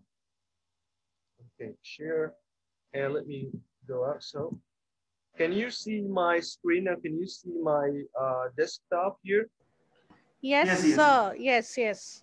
We can Okay, see your so I desktop. think most of you are actually familiar with QGIS, so that's why I wanted to give you like a quick example. It's not going to be something very complicated we're doing here because we're not actually focusing on QGIS in this session. We are going to see 3D geological models. So here is an example. We've been talking about DEM for a while now. So let's go and bring this simple model here. So we have this topography here. It's a very simple one, might not look like topography. So let's go and use that one. So this is a DEM. Basically, like this, Mr. Priyank was explaining, they're just a bunch of pixels with, elevations. And you can go and create profiles. There's this tool here, profile tool inside QGIS. You can go and create a profile here and add that topography layer here. And you can see that we have actually some elevations in here, and there's some sort of a valley in here, and there's these two, mountains or whatever they are. So this is just a simple topography that I wanted to show you, and we are going to be using this one. But the techniques that I'm going to be showing you right now, they're going to be looking like they're very simple, but you can use the same exact, process to create a high resolution and a very complicated model. So let's go and see why are we importing this here in the first place. So another thing I have here is a very simple geological map. So this is a geological map. So basically that covers part of that DEM. And what we have here is actually 3 different layers. They're crossed by a fault. I don't know people here know what is a fault or what is not. So this is just, an earth failure that makes this part of the crust shifts toward this region, and this one stays in here. So faults are really important to map because when you're doing, for example, let's say that you're going to create a tunnel that crosses this region in here, and you want the tunnel to be whatever it happens to be in this blue formation in here. So let's say that you're not aware of this fault in here, and you're going to be digging in here and been here for like a few kilometers, and you're going to say that this layer is actually continuous in here, but it's not actually there. There's a fault, and this is going to be a major problem in here when you reach this green layer. So that's why we need to map faults, and they are actually important in geology or in geomorphology or whatever. So as you can see here, we have a simple geological map in which we have a fault. We have the oldest series, which is this one. This is the oldest series in here. And we have this middle one here. And we have the youngest actually that been deposited in this region in here. So what we want to do is to use this just 2D simple map and make it a 3D geological model just using the map. So that's why I didn't want to introduce, cross sections and drill holes and stuff like that. I wanted to show you as a GIS user, you have just a 2D map. You don't have access to, boreholes and geophysics and the things that I was talking about. Is it possible for you to use that 2D map to have a 3D geological model that will allow you to see all the different structure in the subsurface? And the answer to that is yes. So the first thing and the piece of information that we need from this is actually the extent of our geological model, because that's the first information that the software requires from us. So let's go and go to project and create new. So now we're creating a new project. Can you see GeoModeler? Yes, sir, it is visible. Okay, so here in the first, option here, you need to specify where you want to save your data. So let's go and pick something here. Maybe let's go to desktop and go to this simple model and create a new folder here. I'm going to call this project. Okay, so and I'm going to pick this one. So what I do, what I like always to do is to make all the data inside one folder, so I don't go and search a lot of other folders, and this is going to be time consuming. So here you can call this, let's say, demo. You can call it whatever you want. And the authors, for example, if you want to send this file to someone else and you want to keep your name, that you're the one who created this model, you can add your name in here. And of course, your GIS users, you're aware of the different projections and the data in here. So in case you're using data with different geographic information, using with different coordinates, you can pick the one that is right for you from the list in here. But if they are all of them in the same system, you can just keep it as local and use the precision to 1 meter if you're going to 1 meter precision. And then we have the information that we need to extract from QGIS, which is the extent of our project. So what is the bounding box of our project? What are the coordinates that we need? So we need the coordinates of the minimum x, minimum y, and maximum y, and also for the elevation z. So to do that, it's simple as right-clicking to that topographic map and go to property. And then you can see here we have that information inside information. We have the extent of our topography. And all we have to do now is to copy this one. This is the minimum. This is the minimum x. Copy that and go to the GeoModeler and insert that here. And then we go to the this one, which is minimum 5. Sorry, let's continue with the x first. This is the maximum x. And we go to here and set that there. And then let's go and use this as the -5 and 6005. Let's just write that down. So -5 and 6005. Now for the elevation, as you know, that inside the DEM, you can actually have an idea about the maximum and the minimum elevation. They are just right here. So what you want to do is you want to give yourself a little bit of space. So if the maximum elevation is 620, you don't want to use like 620. So you want to go a little bit above that. So let's say 650 or even 700 if you want. Also for the minimum elevation, like in our case it's 532, you don't want to use like 532 because you want to see what's actually happening in the subsurface. So you want to go as low as possible. So we're going to use, for example, 400 as the minimum and 700 as the maximum. Sometimes I think I speak too fast. Please let me know if I'm speaking too fast. So I'm going to use 400 here and 700 here. Okay, you can see now that the extent of our x is 6,010 meter and the y is 6,010 meter, and we have a 300 meter of elevation.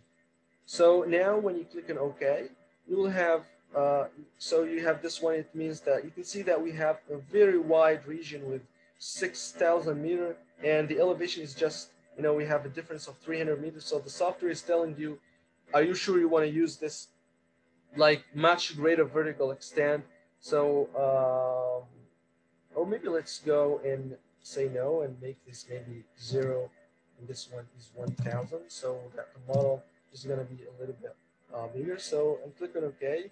And now the software is asking us whether we have a topography that we can use as a DDM. By the way, the software actually accepts vector data like DXF, for example, or shapefiles. But my advice to you is to use DDM, because either ways, if you're going to use a DDM or a DXF file, the software is going to convert that into a DDM. So let's use a DDM right away. So we go to browse, And let's go to here. And this is the topography that I was showing you. And let's load that. Now, another thing that we can edit in here is this subsampling rate. So let's say that you have, like Mr. Priyak was talking, like you bought a topography that's very high resolution topography, like you have a 1 meter resolution, and you want to load it to the software, but your computer is really, slow. You don't have like that, the best hardware. So what you can do is with this rate here, let's say that your topography is 3000 pixel by 3000 pixel. What you can do is you can uh, type 2 here, which means that you're going to subdivide that resolution by 2. If you type in 7, for example, we're going to subdivide that resolution by 7. And when you're happy with the new resolution and you think that your computer is going to handle that, you can just carry on and click on OK. So in our case, we have a really low res topography. So what we can do is we go for 1. So that's the actual resolution. You can see that the output is actually doubling here. So if we use 2 here, then the resolution is just 301. And if we put 1, it's doubling. So we have 602. So then when I click on OK, yes, you can see that the software is going to hello, yeah, my antivirus doesn't like the software.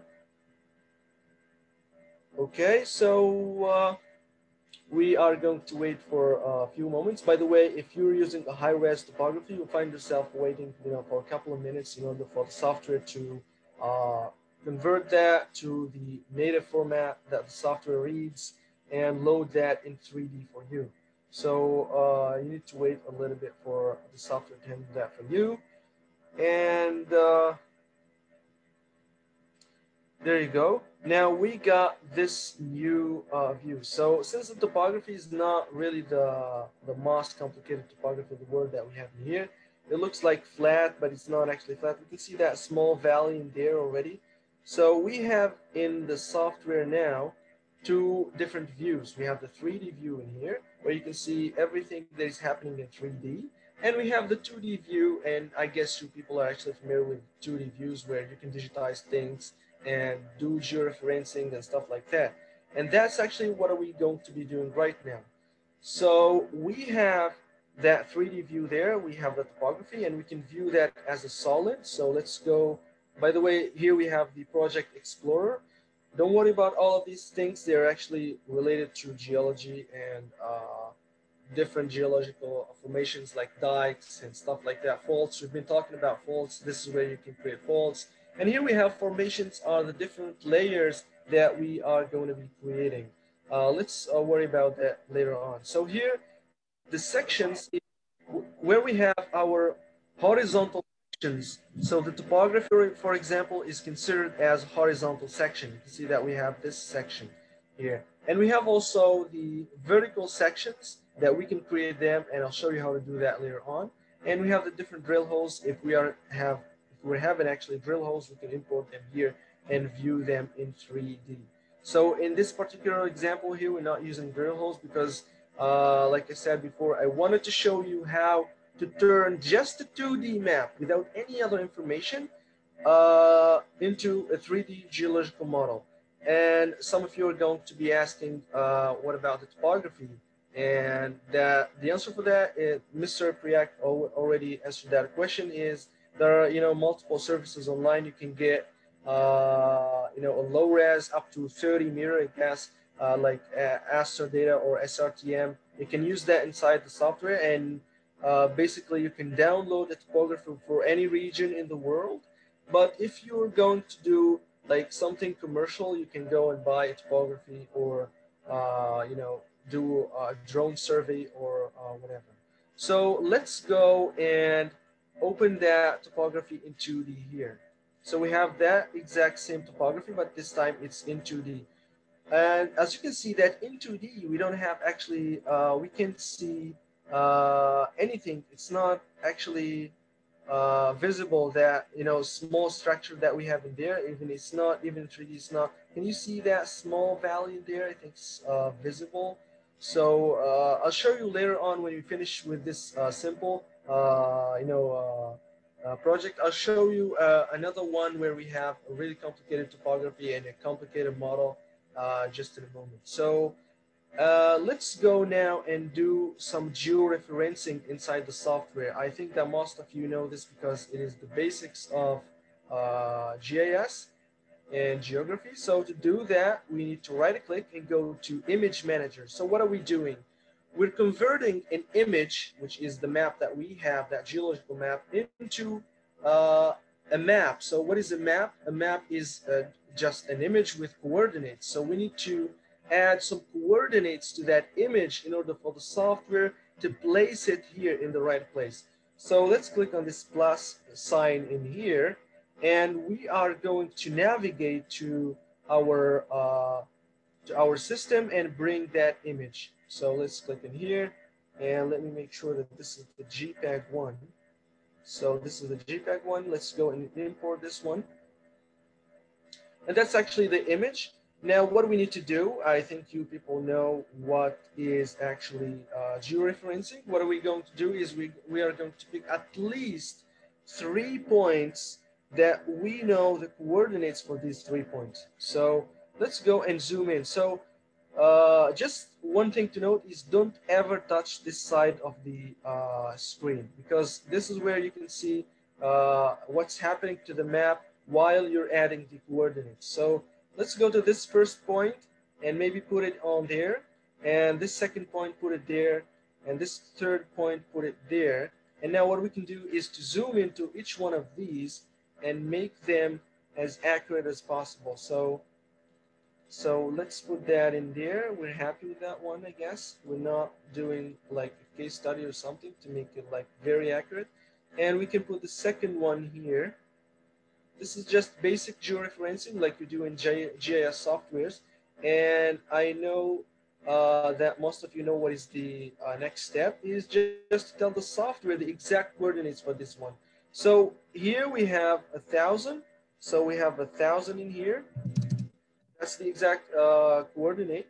And we have 4,000 in here. So it's not 6,000, 6,000. So 4,000. And then in this one, we have 3,000. These are the coordinates that I'm reading from here, 3,000, and we have 4,000 in this direction. So 4,000 in here. And you can see that the software is trying to fix the map based on the coordinates that we're doing. And of course, if you see something weird in here, you will know that you're not doing it right. So that's 4,000. And now we move in down here, and we have the exact one there, which is 4,000. Sorry, it's here. It's 3,000 by 1,000. And there you go. You can see that the map is actually, this is the topography. That's the extent of our topography, and this is where the map actually is laying. And you can see that we have the exact same thing here, so we're doing it right. So let's go and click on OK.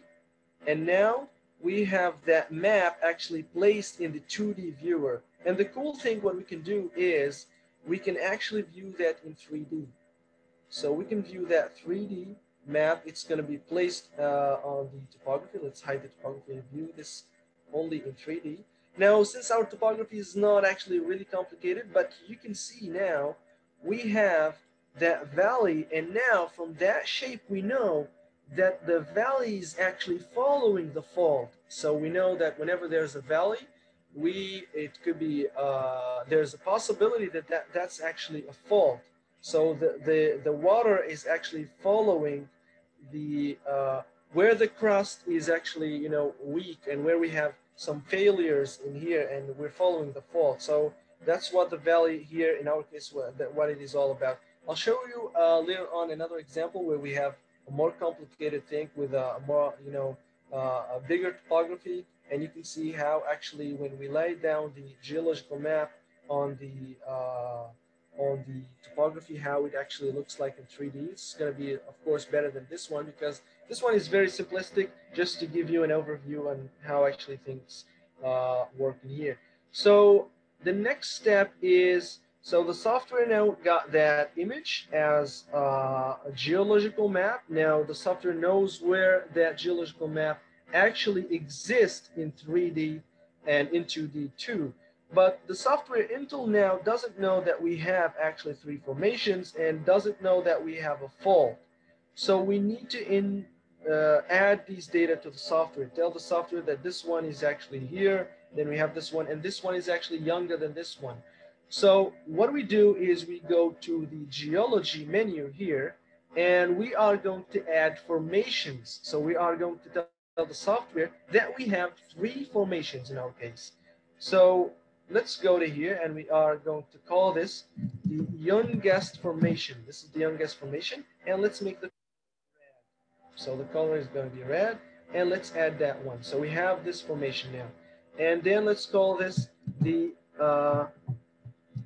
mid formation. This is the middle formation, and let's give it a blue color in here, and click on add, and let's go and add that green formation right now. So which is the oldest formation here.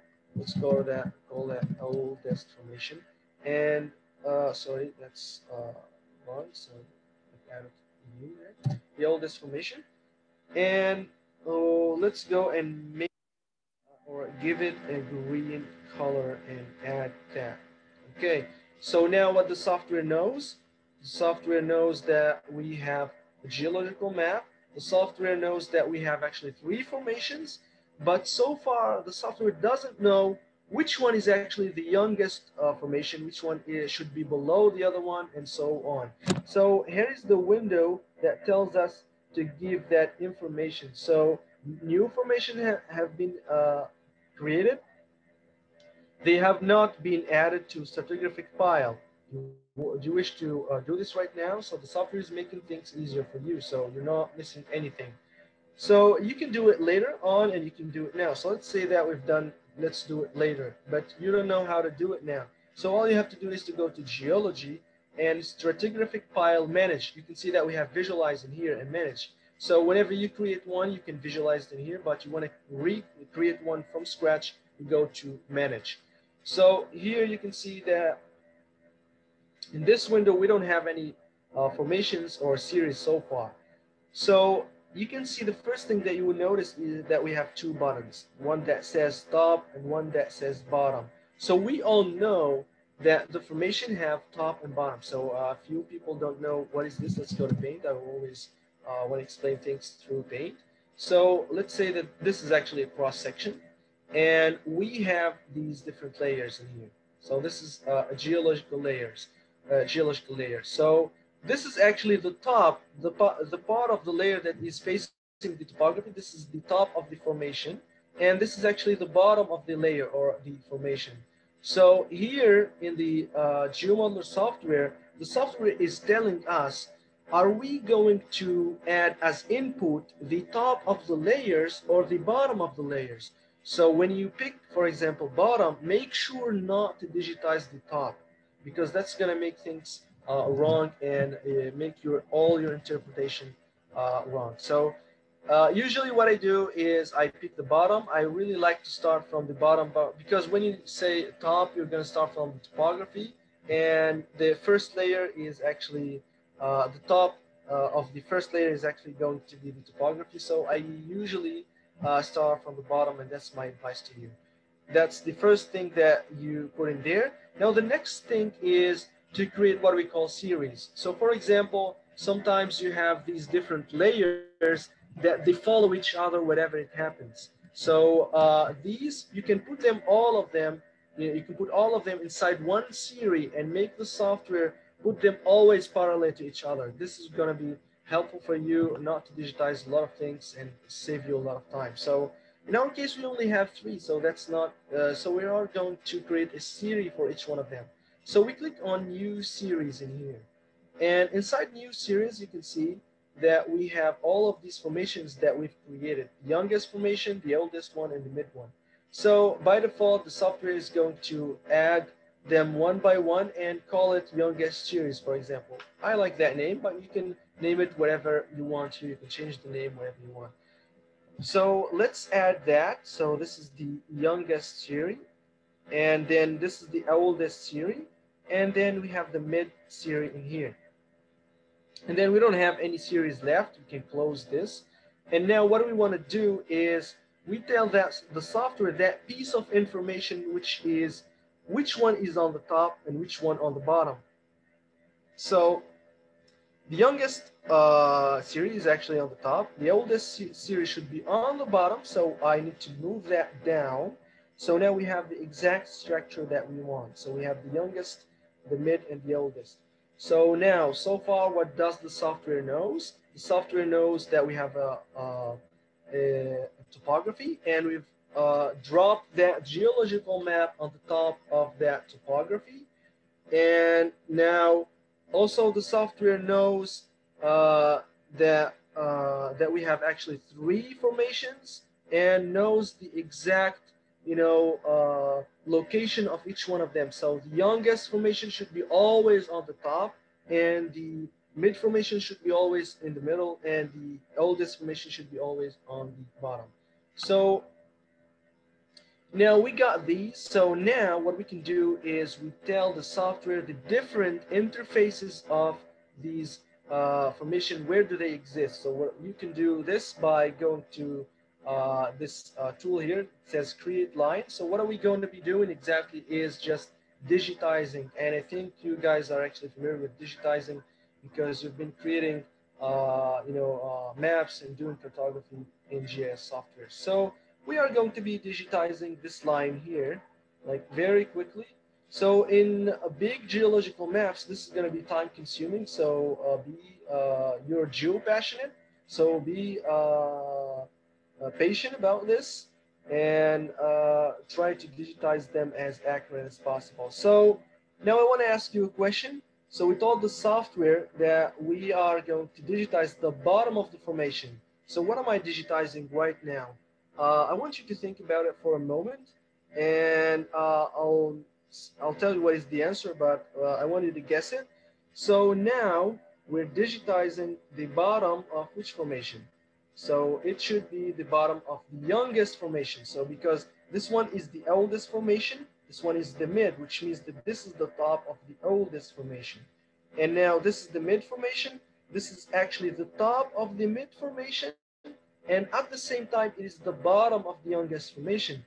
Now we're digitizing this. If we have chosen, for example, to digitize the top of the formations, this one should be the top of the mid one. But since we've chosen to digitize the bottom of the formations, this one is the bottom of the youngest formation. I hope that this is not confusing for you. If it is, let me know. I can go through that again. So, and what we can do here is to go and create geology data. So see this line that we've digitized? This is actually geology data. And we are also, you'll notice that we have that line digitized automatically in 3D in here. So let's go and tell the software, what is this exactly? So create geology data from that line or polyline that we've digitized. So by default, that we have all the different formations listed in here. So this is the youngest formation. This is the bottom of the youngest formation. That's true. So if it's another one, if for example you've chosen to digitize the top of the formations, this should be the top of the mid one. So you go and pick the mid one from the list in here.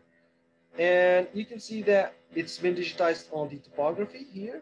And this is the provenance. What does this mean? It means that how have you where have you seen or how did you interpret this data in here? So you can choose whether you've observed this one, it was interpreted, or it was inferred, or model constructor, which means that you're adding this one based on knowledge, and you think this line is going to help you to create your model. These are just, don't worry about them. You can put whatever you want in here, but just it's going to be as a reference. How have you pick that specific line there? So let's make a model constructor nowadays just for the demo. Now you can see that we have here orientation data associated to this line. So for example, you can see, I'm sure that you guys able to do basic interpretation of geological maps. And you can see that we have a dip here. So we have a dip in this direction, and it's 45 degrees. So people who don't know what is actually dip and what is this information, I'm gonna go again to paint and show you what I'm talking about. So this is a cross section, and the geologist is right here, and there's an outcrop in here. And what does the geologist do is go and take a compass in here and measure the dip of this, or the how this formation is inclined, and then put that into a geological map. But this is how the layer is dipping in this direction. I mean, in this direction, it could be north, or south, or whatever, or, southeast, or whatever. And you put in the dip, which is, for example, let's say it's going to be like sorry, that's 45 degrees in our case. For example, this is 45 degrees, so that's exactly the piece of information that we have. So this layer is dipping 45 degrees in this direction. So that's the information that dip. So for example, if we have a dipping information associated with this line, we can pick this one here, and says that we have a constant dip, which is 45 degrees in our case, and click on create. Now let's go and hide this one maybe in the 2D viewer. You can see that we have this dipping information added to that line automatically. So it's going to be a constant dip of 45 degrees. Let's go and show. Hello, excuse me. Please, participant are request, please mute yourself. Okay, so I thought that was a question. So now what you can do again is you go to the same exact one here, and you can go, and let's say that you've done something wrong and you want to delete that. You can go and delete the whole thing here. Or let's say that you've done this and done this, and you want to just delete the last point. You can just right click and continue with your digitizing here. And this is going to be the same as this one. So let's go and add that as the youngest theory, and we have an associated dip to it, but this time it's 50, 50 degrees to that direction. And sorry, we need to add that associated. So let's say that you forgot, like I've done. Well, okay, it's there, so I didn't forget. But in case you want to modify this one, you can go and right click and choose edit, so that you can edit that, and click on edit and then close. So we have that. By the way, whenever you digitize a line, you'll notice that the color is yellow, and then when you add that as an information, a geological information, the color changes accordingly to the formation. So for example, you would know that this one is wrong when it is blue, because blue means that this specific line is a contact data of this one, which is wrong. We're digitizing the bottom of the formations. So it is red in our case, so we're doing it right.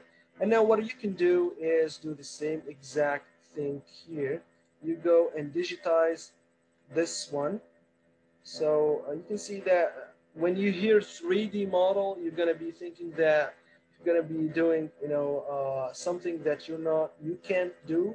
But you can see that it's basically, it is GIS. So you're doing things in 2D, and the software is going to make that into 3D. So you're adding another dimension to your knowledge and to your maps. So that's really important. So you go to here and choose the mid formations, because we're digitizing the bottom of the formation again. So I'll keep on repeating that. So we have here a constant dip of 45 degrees. Let's add that in here, and let's go and create. So you can see that we have these dipping in this direction. But let's say that, for example, for some reason you started digitizing from this side, and you will notice that the dipping is actually going to be this direction. So from where you start digitizing is actually important. So you can do, let's say that you want to flip it to the other side, you can go and flip order of points, and you can see that now it starts on dipping to this direction, which is not right. So let's go and flip them again, and this is the right way to do it. And let's continue by digitizing this one here. And now we're done. That's the bottom of that formation. Let's go and make that the middle formation again and add some associated dipping to it, which is 55 and go and create. So now what we have, in order to create a 3D wireframe of any of these formations, you need to have at least one contact data, which means one contact between this formation, for example, and this one. So the bottom of that formation, at least in one location. And you need to at least have one orientation data. So in our case, we have the orientation data of this one, and some contact data for this formation here, and we have some information as well for the mid layer. Now, some of you are going to ask, what about the oldest one? So the oldest one is going to be the bottom of our model. So whenever this one is going to end, the software is going to automatically create or fill that volume with the oldest formation. So if you have another one on the bottom, this one is going to be the one that decides the top limit of the that final layer. So now we have enough data to compute our first model. Let's go and do that. So to do that, you can go to here, compute, and when you do the computation, you will notice that these are the available formations or series to compute, because we have contact data and orientation data only for these two formations. So we're not able to do this one. But like I said, since it is the bottom formation, the software is going to be creating that automatically. So if we have faults, for example, they're going to be listed in here. If we have drill holes, we will have an additional, spot in here where, sorry for this, where you have the different drill holes, and you can select them all. So you want to make that model based on these drill holes. So let's go and click on OK. Nothing happens. So what the model did is use that technique that I was talking about, which is implicit modeling. So that algorithm that I was talking about did its job right now and knows where all of these formations actually exist in 3D space. But in order to render them and visualize them as 3D solids, we need to go to this option in here where it says visualize 3D formation and faults, and you click on that one. Now you can see that we have this slider in here that says low, medium, and high, and we have also volume and column and surfaces. So column means that we're going to create these small cubes that you can use, in other softwares, like these small voxels, that column voxels that discretize the model into, small cubes that will allow you to do, mathematical operations inside other softwares like ModFlow, FeeFlow, and do your hydrogeological simulations and stuff like that. But if you want to see like a volumetric model that looks like the topography from the top, and you have these smooth wireframes like the image that I was showing you in here, like this one, you go for volumes. And if you just want to see the interfaces between the different formations, you can go and pick surfaces. In our case, we want to see the volumes. So depending on your computer hardware, you can either use this to view a low-res geological model, or you can go to a medium one, or even in between, or you can go to a high-resolution model. So even if you have like a computer with high specs, I really advise you to go with a low-resolution one and see how it goes. Actually, maybe you're going to fix something there, so you don't compute the high-resolution model and wait. Sometimes I even wait for a couple of hours if the geological model is like very complex and with a lot of different layers and faults and a lot of data are interacting with each other. So what I do is I compute a low-resolution model and see if I can fix something or I like it or not. If it's the final model and I'm happy with it, I go and recompute it in high resolution. So in our case, it's not really that complicated. So let's go and compute a high resolution one. So the software is computing right here, you can see. And when it finishes, we will have that 3D model. and you can hide this map here. This is actually a 3D model. So what we can do is we can actually go and estimate the volume of this one, and we can solo and view the shape of. That's why I said it is really important for people who are in geomorphology. So geomorphology, you're going to be looking only at this. So you know that we have something in here, and you have some mountains in here, and so on.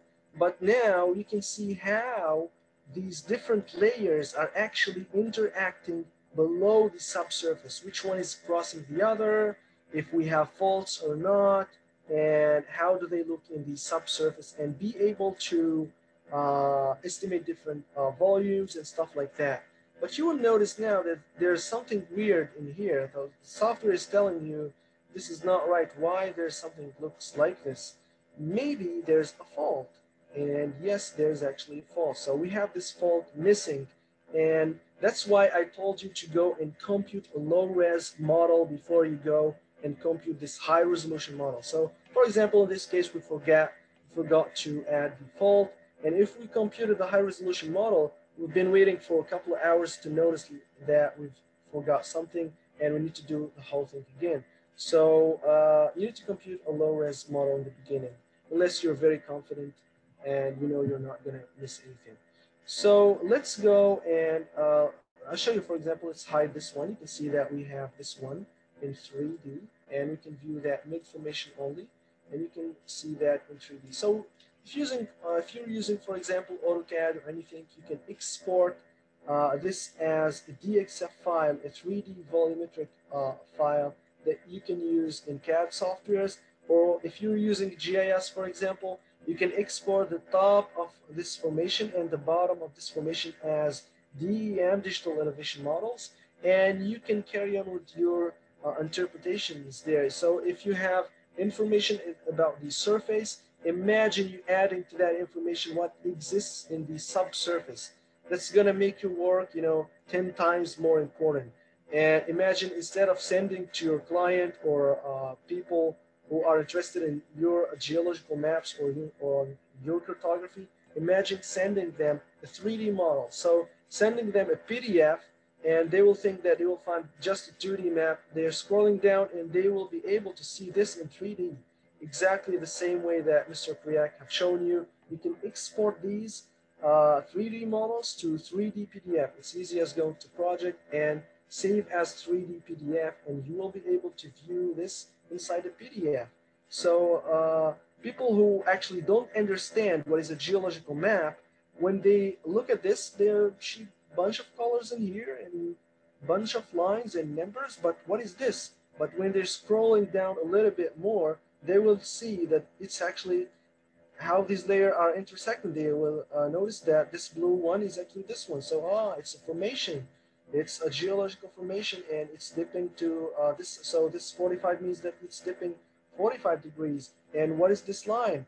I can see something, a plan in here that cuts them into half. That's some sort of a geological feature. It's a fault, and you can explain what is a fault if someone is not actually aware of what it is. So let's go and add that fancy fault and see how it actually looks like.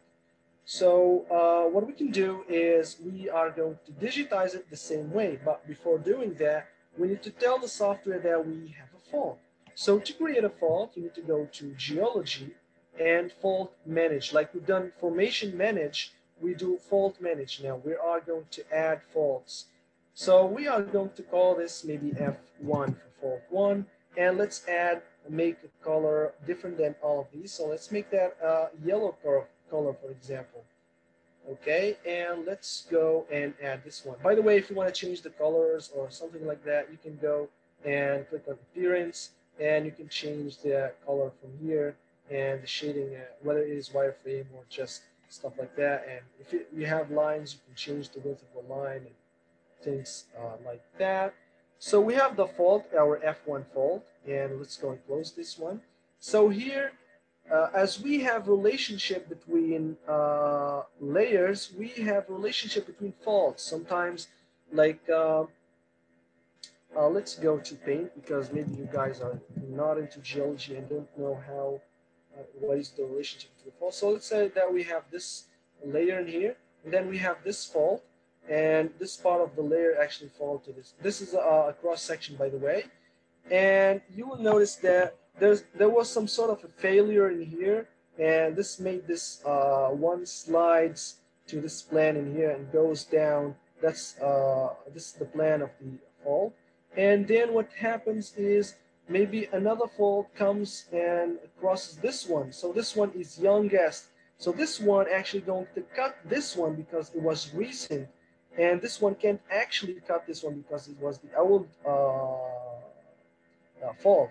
So what the software is asking us here, whether do we have, you know, a relationship between different faults, and we need to tell the software which one is the youngest fault and which one is the oldest fault.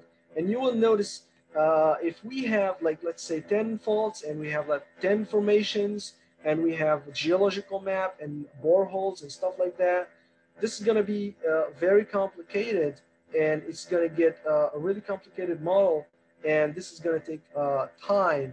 And that's why in the beginning I mentioned that explicit modeling techniques, like doing the digitizing yourself. Imagine doing, you know, cross sections all over the place in here and digitizing these one by one, and then doing some manual interpolation. That's going to take you a lot of time, especially if you want to redo that or add new data.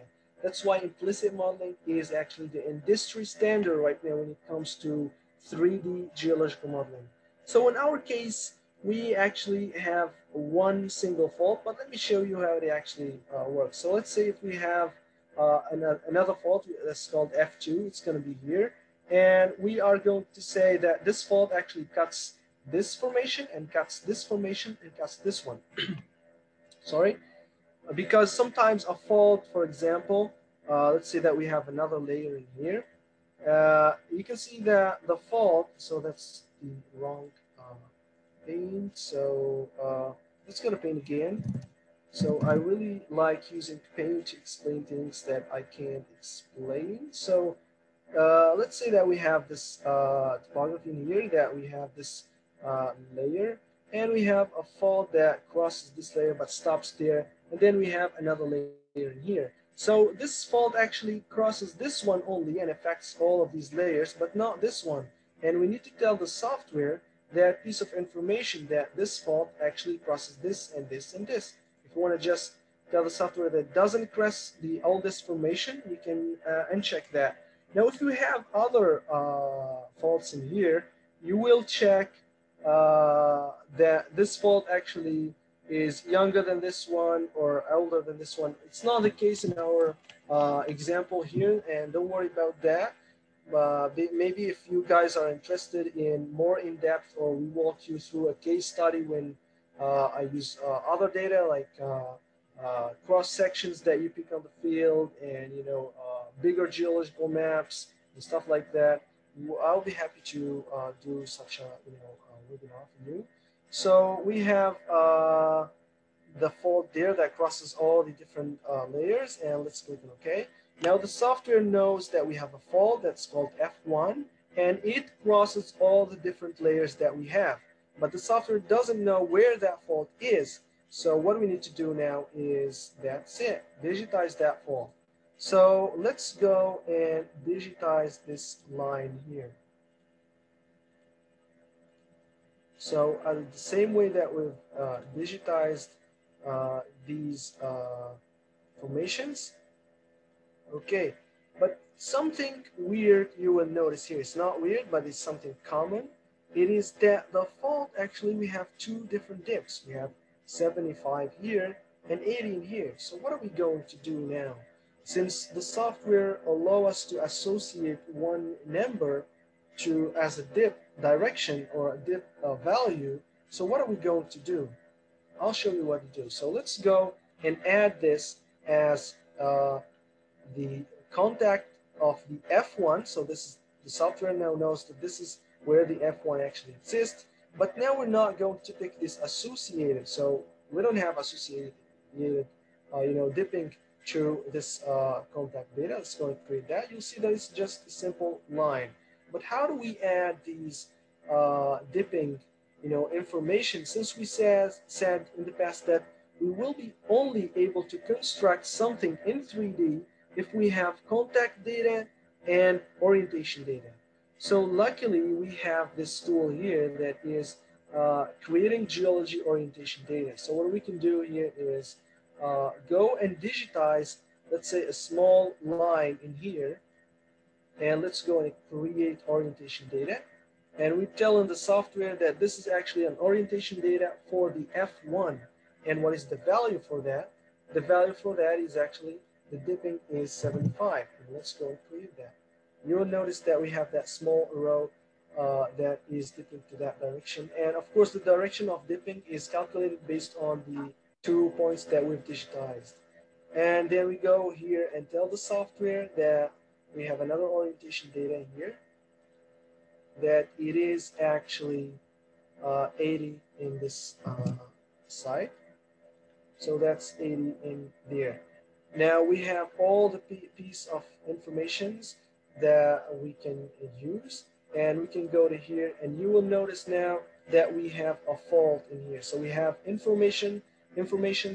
informations to compute that fault as a solid. So let's go and select all of these, and select all of these, select all of these. So in case if we have drill holes, like I said, we can find them here. So click on OK. Now you can see that everything disappears because now the software noticed that the geology of our deposit actually changed it, so needs to do some updates. Deleted all the geology available, and now what we can do is we go to here after the computation is finished. We can go to we can go to visualize and make sure to build not only formations, but this time with faults, because we already have faults. And we are going to compute volumes. You can go to high resolution again, because this is not very complicated model. And we click on OK. And we wait for that to be created. And you can see it is pretty fast, but if the model is very complicated, you will notice that this is taking a lot of time. And now you can see that we have better results right now. We have sharp edges in here, which means that we have that fault. You can see that the model that we have right now actually looks almost the same as this one, but it's different because this one is just 2D, view. This is just 2D map that not a lot of people will be able to understand what does this means. And this one is actually 3D. So even people among you who are not actually into geology and are not able to do interpretations of geological maps, with this, you can actually understand that we have 3 formations, and you can understand that this one is on the top of this one, and this one comes on the bottom, and they are all dipping to this side, and you can see that we have some sort of a valley in here, and that valley is actually created due to the fault that actually exists in here. So this is for geomorphologists who will be able to do accurate interpretations, not only based on 2D maps and basic contours and stuff like that, but based on 3D models. And they will be able to accurately write reports and discuss how these formations interact with each other on the subsurface. And that's why this is really important. And now let's say that we have this layer that it is actually marl, and we have some sands in here, and we have limestones in here, for example, and we have all the different characteristics of these hydrogeological characteristics of these layers, and we will be able to export these to softwares like FeeFlow to continue with the flow simulation. So for example, if we have water in here, a water source or whatever that is going to here, moving here, we know where does that water goes into subsurface, whether we have aquifers in here, what is the level of that aquifer, and how does the water interacts with the different layers in the subsurface,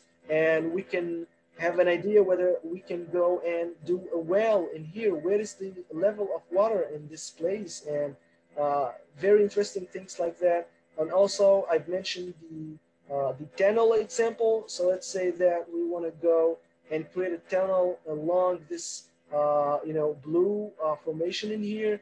If we didn't know or we don't have an idea about this fault, for example, we will be creating this tunnel following this, and then we will notice that we're hitting something different in here because we were not aware of this fault, because we don't have a 3D geological model that will help us do that.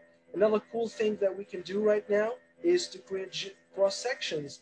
So we don't have to go to GIS softwares only and do whenever someone wants a cross section here, we need to do that again by digitizing and do everything manually. So what we can do now is just 2 points. Let's say we're interested in this one. We're aware that that fault exists in there. It might be complicated to create this one, and you want to just think of the perspective and how that might look like. But in here, it's just a matter of 1 click, 2 click, and here comes the third click, and it's called section 1, and then we click on create, and there you go. We have that cross section. Now it shows only the topography, but if you want to see the different layers, we can go to here, plot the model. We want to plot that model that we've created. So whether we want to see only lines, so if you want to see only lines, that's your cross section. You can see that it's a very basic model, but when you're crossing different layers with different faults and stuff like that, you will notice it's getting complicated in here. I know that's going to be confusing a little bit when you're doing it manually, but here you don't worry about anything. Just tell the guy that wants that cross section, give me these coordinates, and you just digitize them and you get that that cross section. You want to fill it, all you have to do is to click on fill and click on apply, and it's filled. And that's why geological modeling is really amazing and very helpful, and it's going to really boost whether you're working or a student or you're doing research. Imagine adding another dimension to your knowledge and to your maps. So if 2D was doing a lot for you, imagine doing things in 3D. Imagine having an idea about what's happening in 3D, and it's just a matter of a couple of clicks to create this model or to create a cross section for your reports or whatever. And the good thing is that you don't have to stick around with this software only, because as you can see, we have an export option here. If you want to export, let's say, this one as an image, you can go to 2D, and here what it appears, map info. If you're using ArcGIS, for example, you can export that these or the orientation data, or you can export, for example, let's go and hide this one. That was the geological map. Let's say that you've done some rectification and you've added some things in here because based on your interpretations, or maybe that fault in the first place didn't exist in the geological map, but based on your interpretation of the geological model, you notice that the value is actually a fault, and you've added that inside that map. And now what you can do is you can plot these and export this as the new geological map and as a 2D layer to GIS softwares. And you can do also from there. And you can go to export here, 2D, and you can export them to CSV files or shape files, or ASCII format if you want something to modify and play around with. You can export all kind of data, the contact point, the orientation data, the drill holes if you have them, and the different geological contacts or the polygon themselves. And you can go, like I said, you can export this model into 3D PDFs. So now you have a lot of things. If you're going to write a report from just 3 pages and you think that the information is not enough, now you can make, appendices and stuff like that and fill it with, these 3D models with 3D PDFs and stuff like that. And that's really amazing. And now what you can do also is you can go and export the 3D model to all of these different formations. The VRML, it's a format where you can view that model in Google Chrome, for example, or in Firefox, I think. This just when you create this, you can view it in just the web browser. Okay, and you can go and export these for like fee-flow prism triangulations, or fee-flow centroids and stuff like that. And I believe this one allow you to export it to ModFlow, for example, and that's how it is and how it actually works. And I think for this basic model, that's it. Let me just go and show you another model that I've created recently. It's not finished yet, but to show you like a more complex model and more complex geological uh, formations. Yeah, let's save and close. Okay. Now the software is importing that one.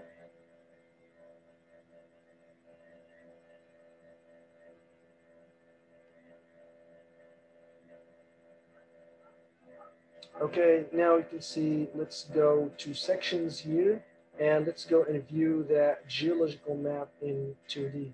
You can see now we have a way more complex geological map, so with a lot of contact data and a lot of time to spend digitizing these contacts. And you can see that now we have also another piece of information. Let's go and hide the model from there. And let's go and hide the topography too. And let's do that in 2D. You can see that we actually hide, okay, let's go and view one of these sections. So another thing that we can use is actually these sections. Let me show you something amazing here.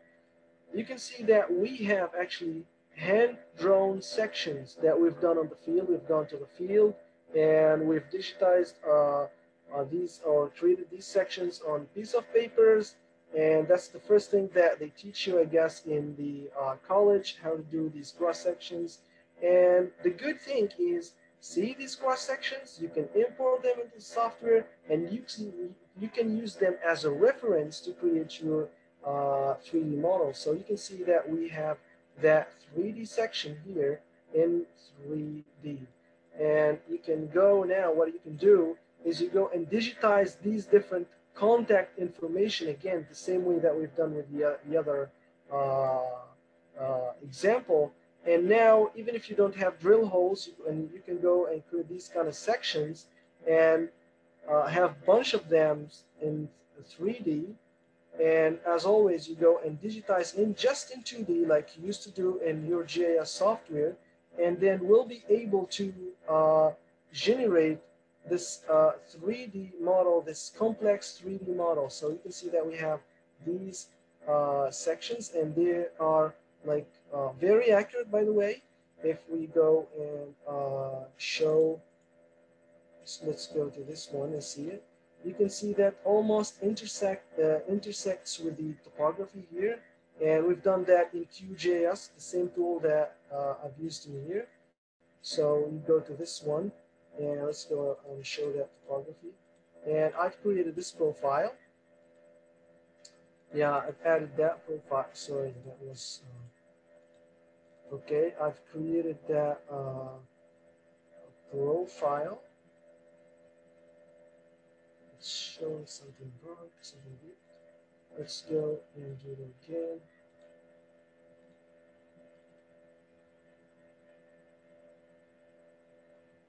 Okay, so let's go and add this topography in here. So that profile, so what I've done is I've exported this and it's an image, and I printed it. So let's say that this is the section that we are interested in the field, and I've exported this as, you know, an image, and placed that on this paper, on this paper, and I tried to digitize that using a pen, and then use the same coordinates that I've got here from QGIS, the starting point and the end point, and used my GPS and got to the field and try to follow that same exact, you know,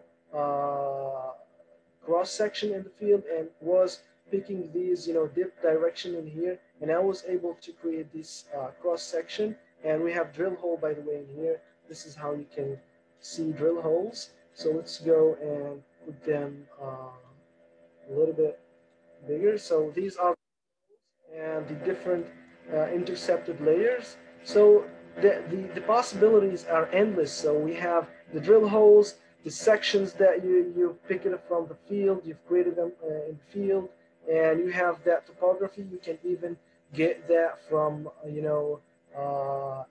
Aster or SRTM and to get you started. So what I do sometimes is to practice with the software. Let's forget about the drill holes. What I do is there's some mountains in the neighborhood. What I do is to, some people are going to tell you that they don't have experience and they were not hired by companies to do this kind of experience or stuff.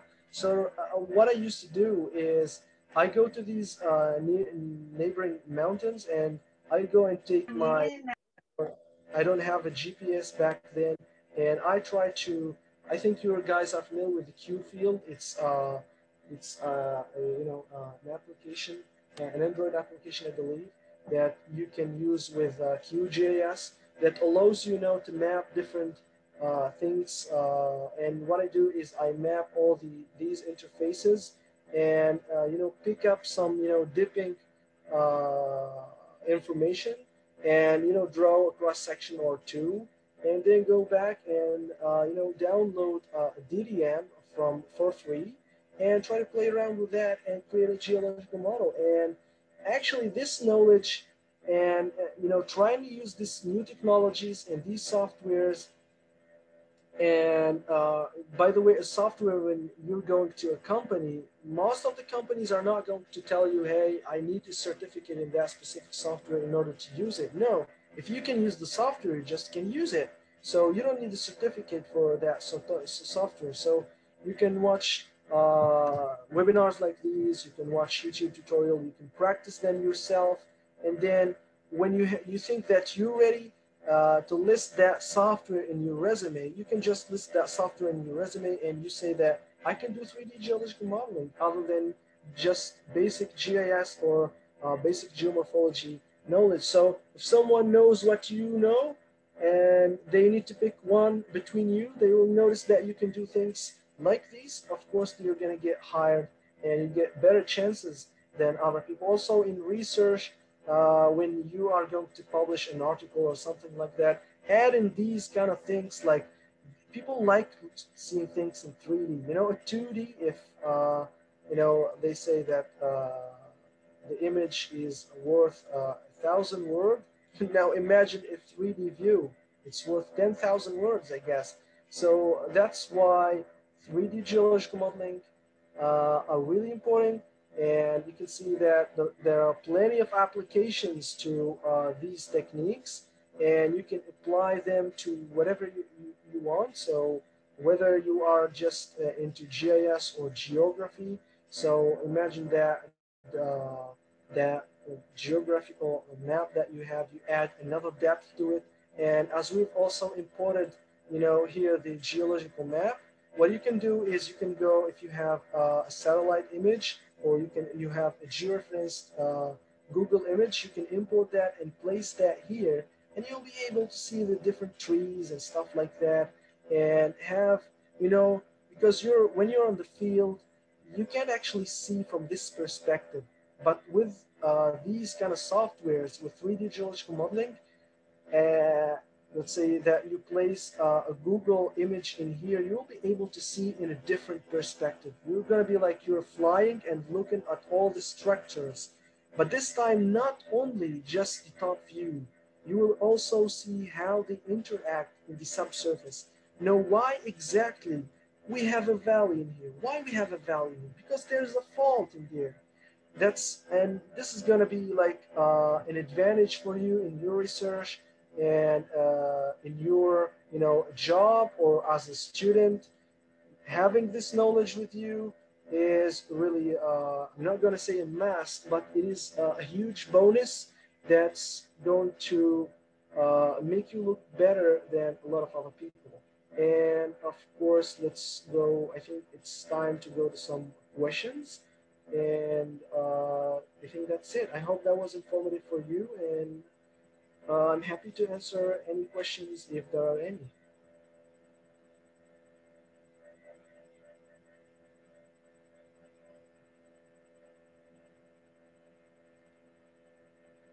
Yes, over to Kathakali ma'am. Sorry? Kathakali ma'am. Yeah. Okay.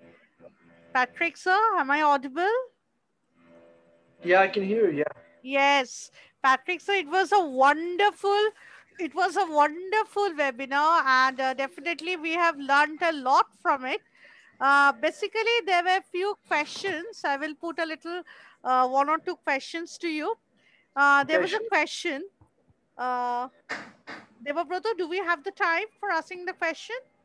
Sure, ma'am, sure. Okay.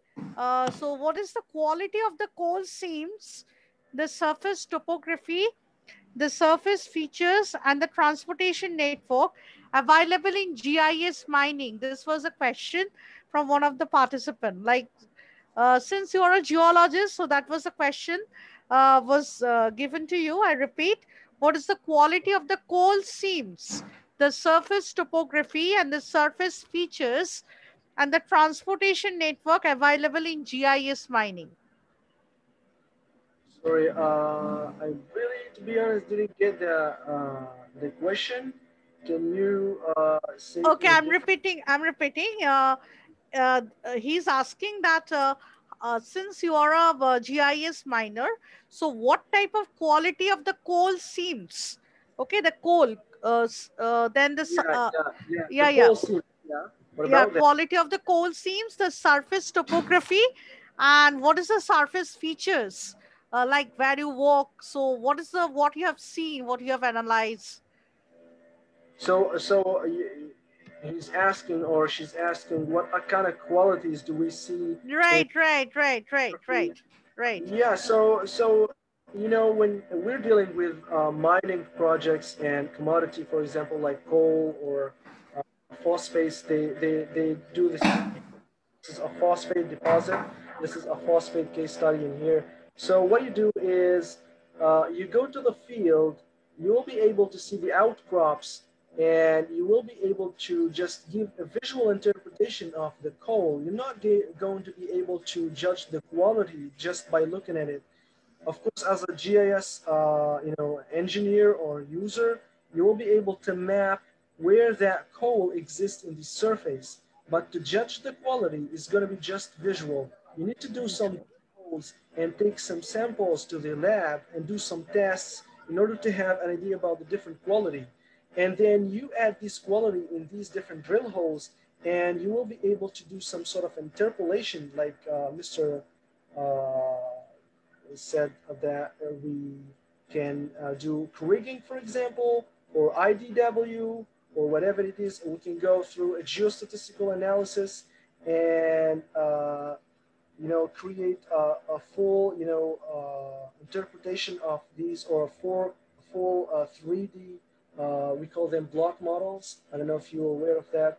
Block models that represents the changes of quality in the subsurface of these coal layers, or whatever it is, to be gold or anything. So it is, to be honest, you can't actually do that just from the field. So it's true that you can go and pick up the different outlines and the different interfaces between the formations. But in order to judge the quality, you need some drill holes and some lab tests. Okay. There was another question from a participant, sir. Uh, Yeah. he actually he asked that whether GeoModeler is a commercial software or not. Uh, it's a commercial software, yes. Uh, Yes, whether it's a commercial software or not. yeah, it is a commercial software, and it is quite expensive, I guess. But Okay. I guess you can get a trial version of it, or there are other Okay, we methods. can get a trial version of it. Yes, Yeah, definitely. And yeah, another sure. one, we cannot take a lot of questions, participants. Whatever questions are coming, a little bit, we will be forwarding it. I will be taking another question where it is being said that how we can use this geomodeler software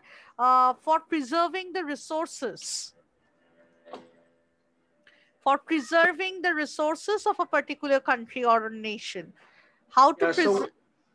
so Yes, sir. depending on what kind of resources he's talking about. That he has not mentioned, sir, but I think he's talking about natural resources. So from for me, for example, when you mention resources, I mean you mean like uh, Yeah, different resources have commodities. a broad definition, definitely. Yeah, because in geology, for example, resources mean mineral resources, Yeah, which is yeah, yeah. coal, for example, or He stuff has like not that. specified, so you just highlight on mineral resources itself because he has not specified what kind of resources. Yeah, so mineral resources. So, like I've mentioned in the few slides that I've started with, this software allows you. So, what is actually the problem with mineral resources? And it's actually a big problem. Is that we can only see what is above the surface, but below the surface, we don't know the dimension of the different layers and the extent of these layers. And imagine you think that you find some gold on the surface, and you think that the extension of that gold is like 1 kilometer below your feet, but and you start investing a lot of money and trying to extract that gold, and it turns out later on that you have only few meters of depth. So that's the importance of geological models, because it shows you the extent of these kind of layers and deposits. And in the mining industry, it will allow you to know whether you are going to invest in that specific deposit or not, or it's not actually worth it. So that's from mineral resources perspective. But if he's talking about other resources, let me know what is it exactly, and I'll be happy to answer his question. Okay, we will clarify it from the participant. Thank you, sir, for your beautiful presentation. We are quite acquainted now with this GeoModeler software. And thank you from the part of Geo Passionates. It You're was a welcome. nice endeavor from your part, and definitely we are not leaving you. We will be having you in future in our recurrent programs that we are going to conduct. Sure. Thank you, sir. Before we end the program, let me tell you that this group of geo passionates, we have already a member of more than 40,000 that we have come to know, and we will be giving a lot of. We thought of providing a lot of training, or rather hands-on training on certain softwares. Yes. We will be also collaborating with various universities. Even declarations have come from 2 or 3 universities for this kind of endeavor of giving a hand-on training for certain softwares. Sir is always there, and definitely we will be having a lot of other person. So please be with us, and please Yes. participants bear with us. Mcfee, it was really great to have you here. Definitely from far apart, you have presented us, you have taught us rather what is the concept of geomodeler from far away nation. We are really lucky for that.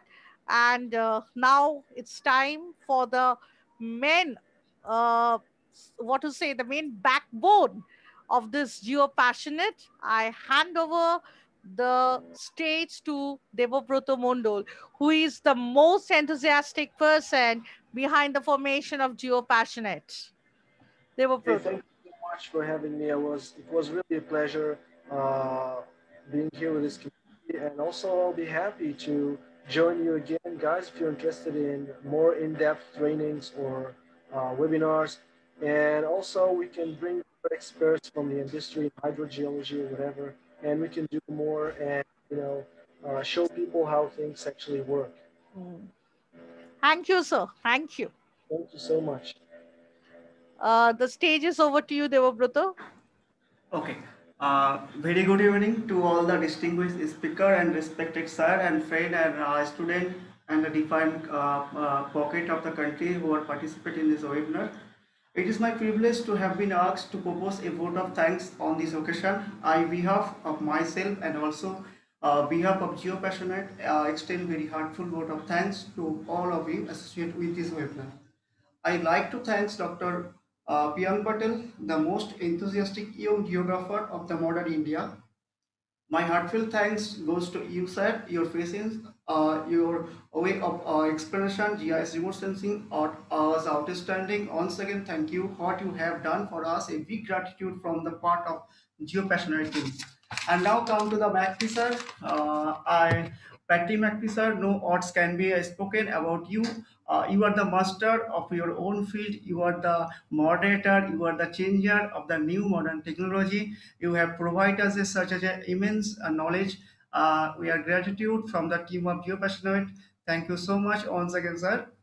And I must convey my You're welcome. gratitude. Dr. Kothakuli ma'am.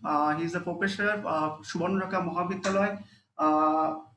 Feel gratitude for his conduct the inter session and anchoring the session with a nice manner. I also thank our respected Sir Kaushik Chatterjee. Already Kathakuli ma'am mentioned the backbone of GeoPassionate is Devrata Mondal. I am nothing. There is two backbone of GeoPassionate. The one is Professor Kaushik Chatterjee, and another one is all of the participants. Okay, so I feel so. Thanks for the contribution, Kaushik Chatterjee sir. There is a no adjective in my mind right now to express your contribution. So nice to meet you, and it's my pleasure to have you in GeoPassionate. Thank you once again. Now we are at the conclusion phase of conclusion. This all a global village right now, like just like a summer return. We meet to depart and depart to meet again. Here to we depart now with a pledge to meet again in future, far or near. Goodbye. Have a nice day. Take care and see you soon. Thank you all. Okay, goodbye. Have a nice day, y'all.